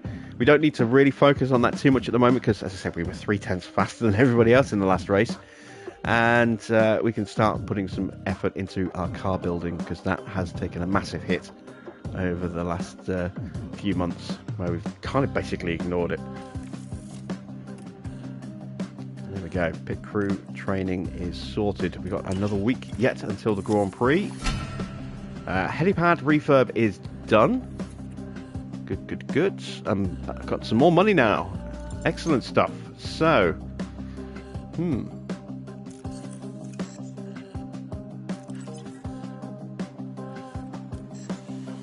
let's start work on that suspension project.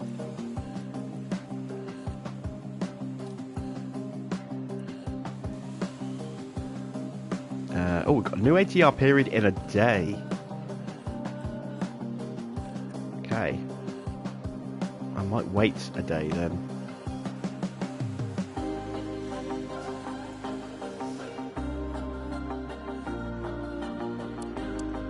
Still weak in engine cooling, so I'm thinking of doing a big project on side pods with those hours.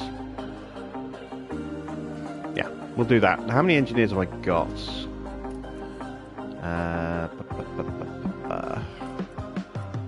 I've got 3 engineers. Okay. I'm going to want at least 2 on this. So, I want to work on drag reduction a bit. I want to try and just tweak things here a little bit. Will do. We are slightly down on the downforce production, but that's because we haven't taken anything out of the lifespan of this yet.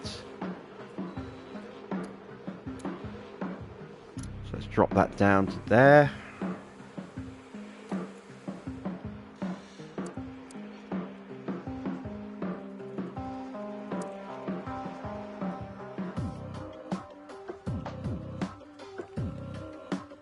And let's go ahead and confirm that. And we'll wait 1 day.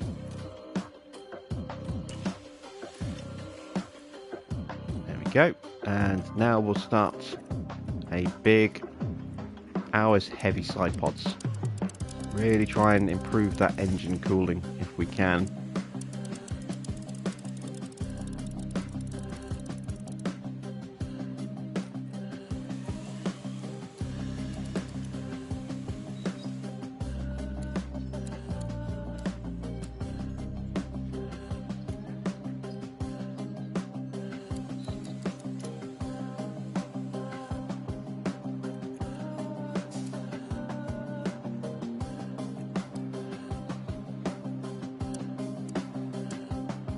There we go. Let's go with that. So 1 engineer, normal, 35 days, 1 million. There we go. And that's going to be our car development for a little while, I think. We will do another front wing at some point in the not too distant future. We can work on another underfloor at some point in the future, but again, I don't want to overproduce parts. Our car's in a good place right now. We can afford to start thinking about potentially focusing on research very early on.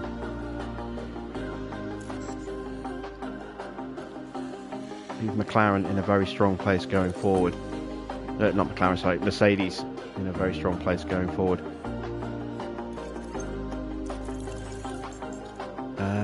And that still leaves me with 2.8 million, so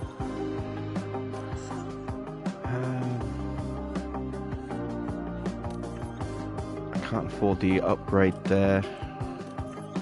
Can't afford the refurb, but can I afford the upgrade here? Yes, I can. So let's get our weather center upgrade going through.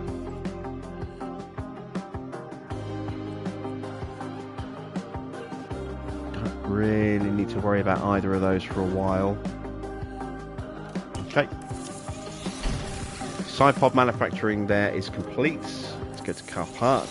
Suspension go, so we can make sure that both cars now have the up-to-date side pod.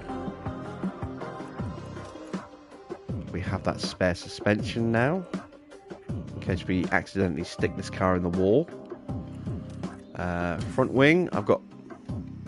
Oh no! I'm building the wrong front wing. I'm building the old spec. Oh god. Ah! Cancel. Ah, what a waste. What a waste of time and money. Crap.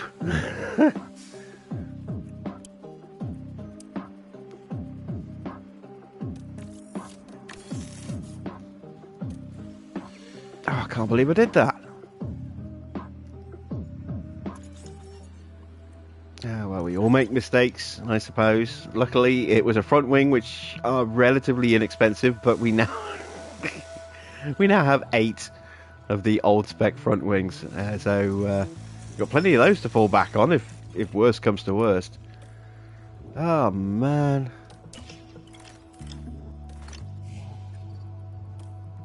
That was not good.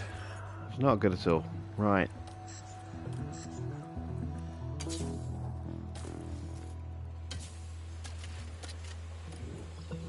So, we're going to take a gamble that we don't prang one of our front wings this weekend. If we are going to do it, I hope we do it in practice and not in quali or the race when we hit Parc Fermé. Let's take a look at car analysis before we go. So, we have second best speed.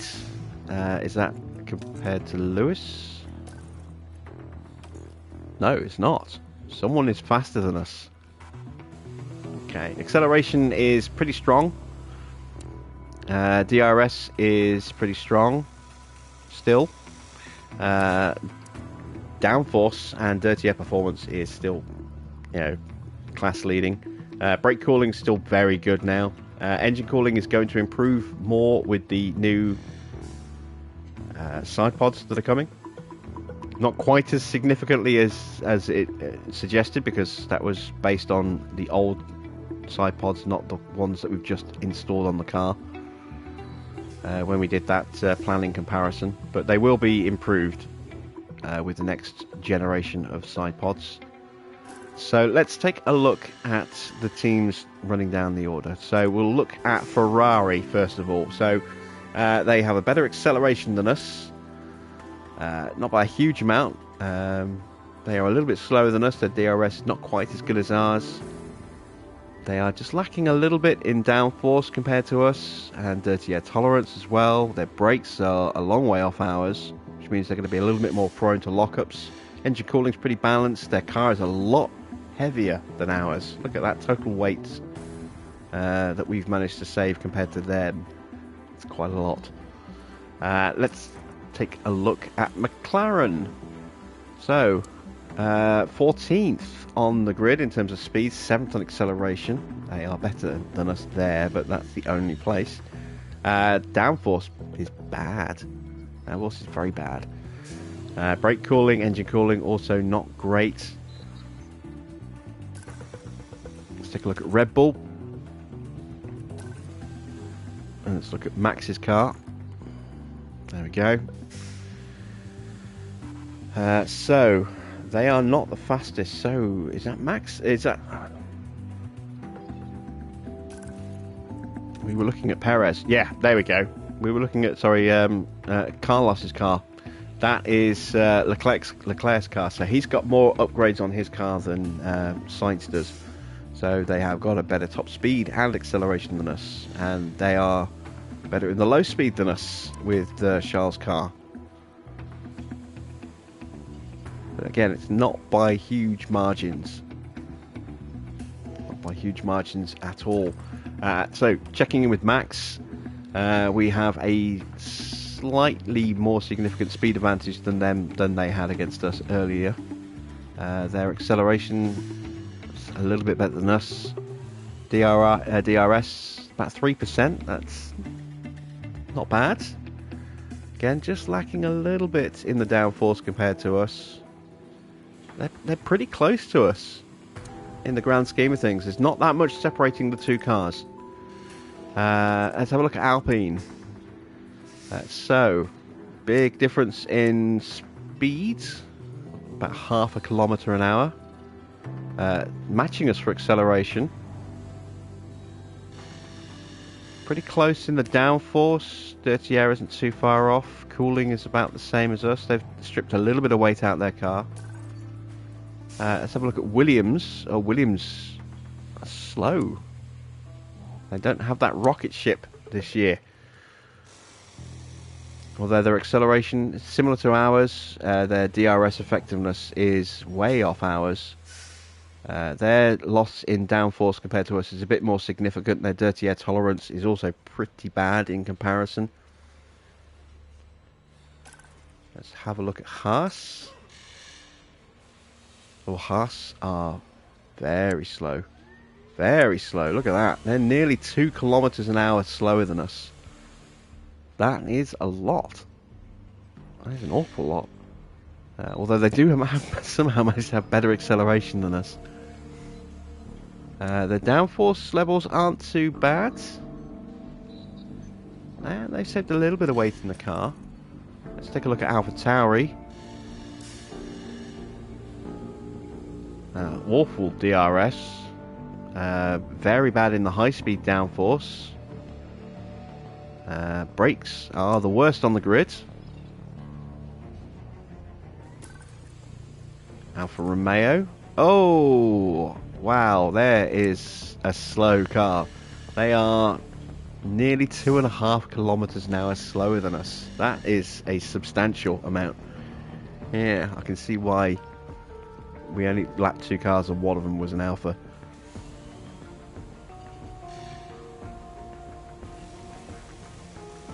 Downforce levels aren't great. Dirty air's poor.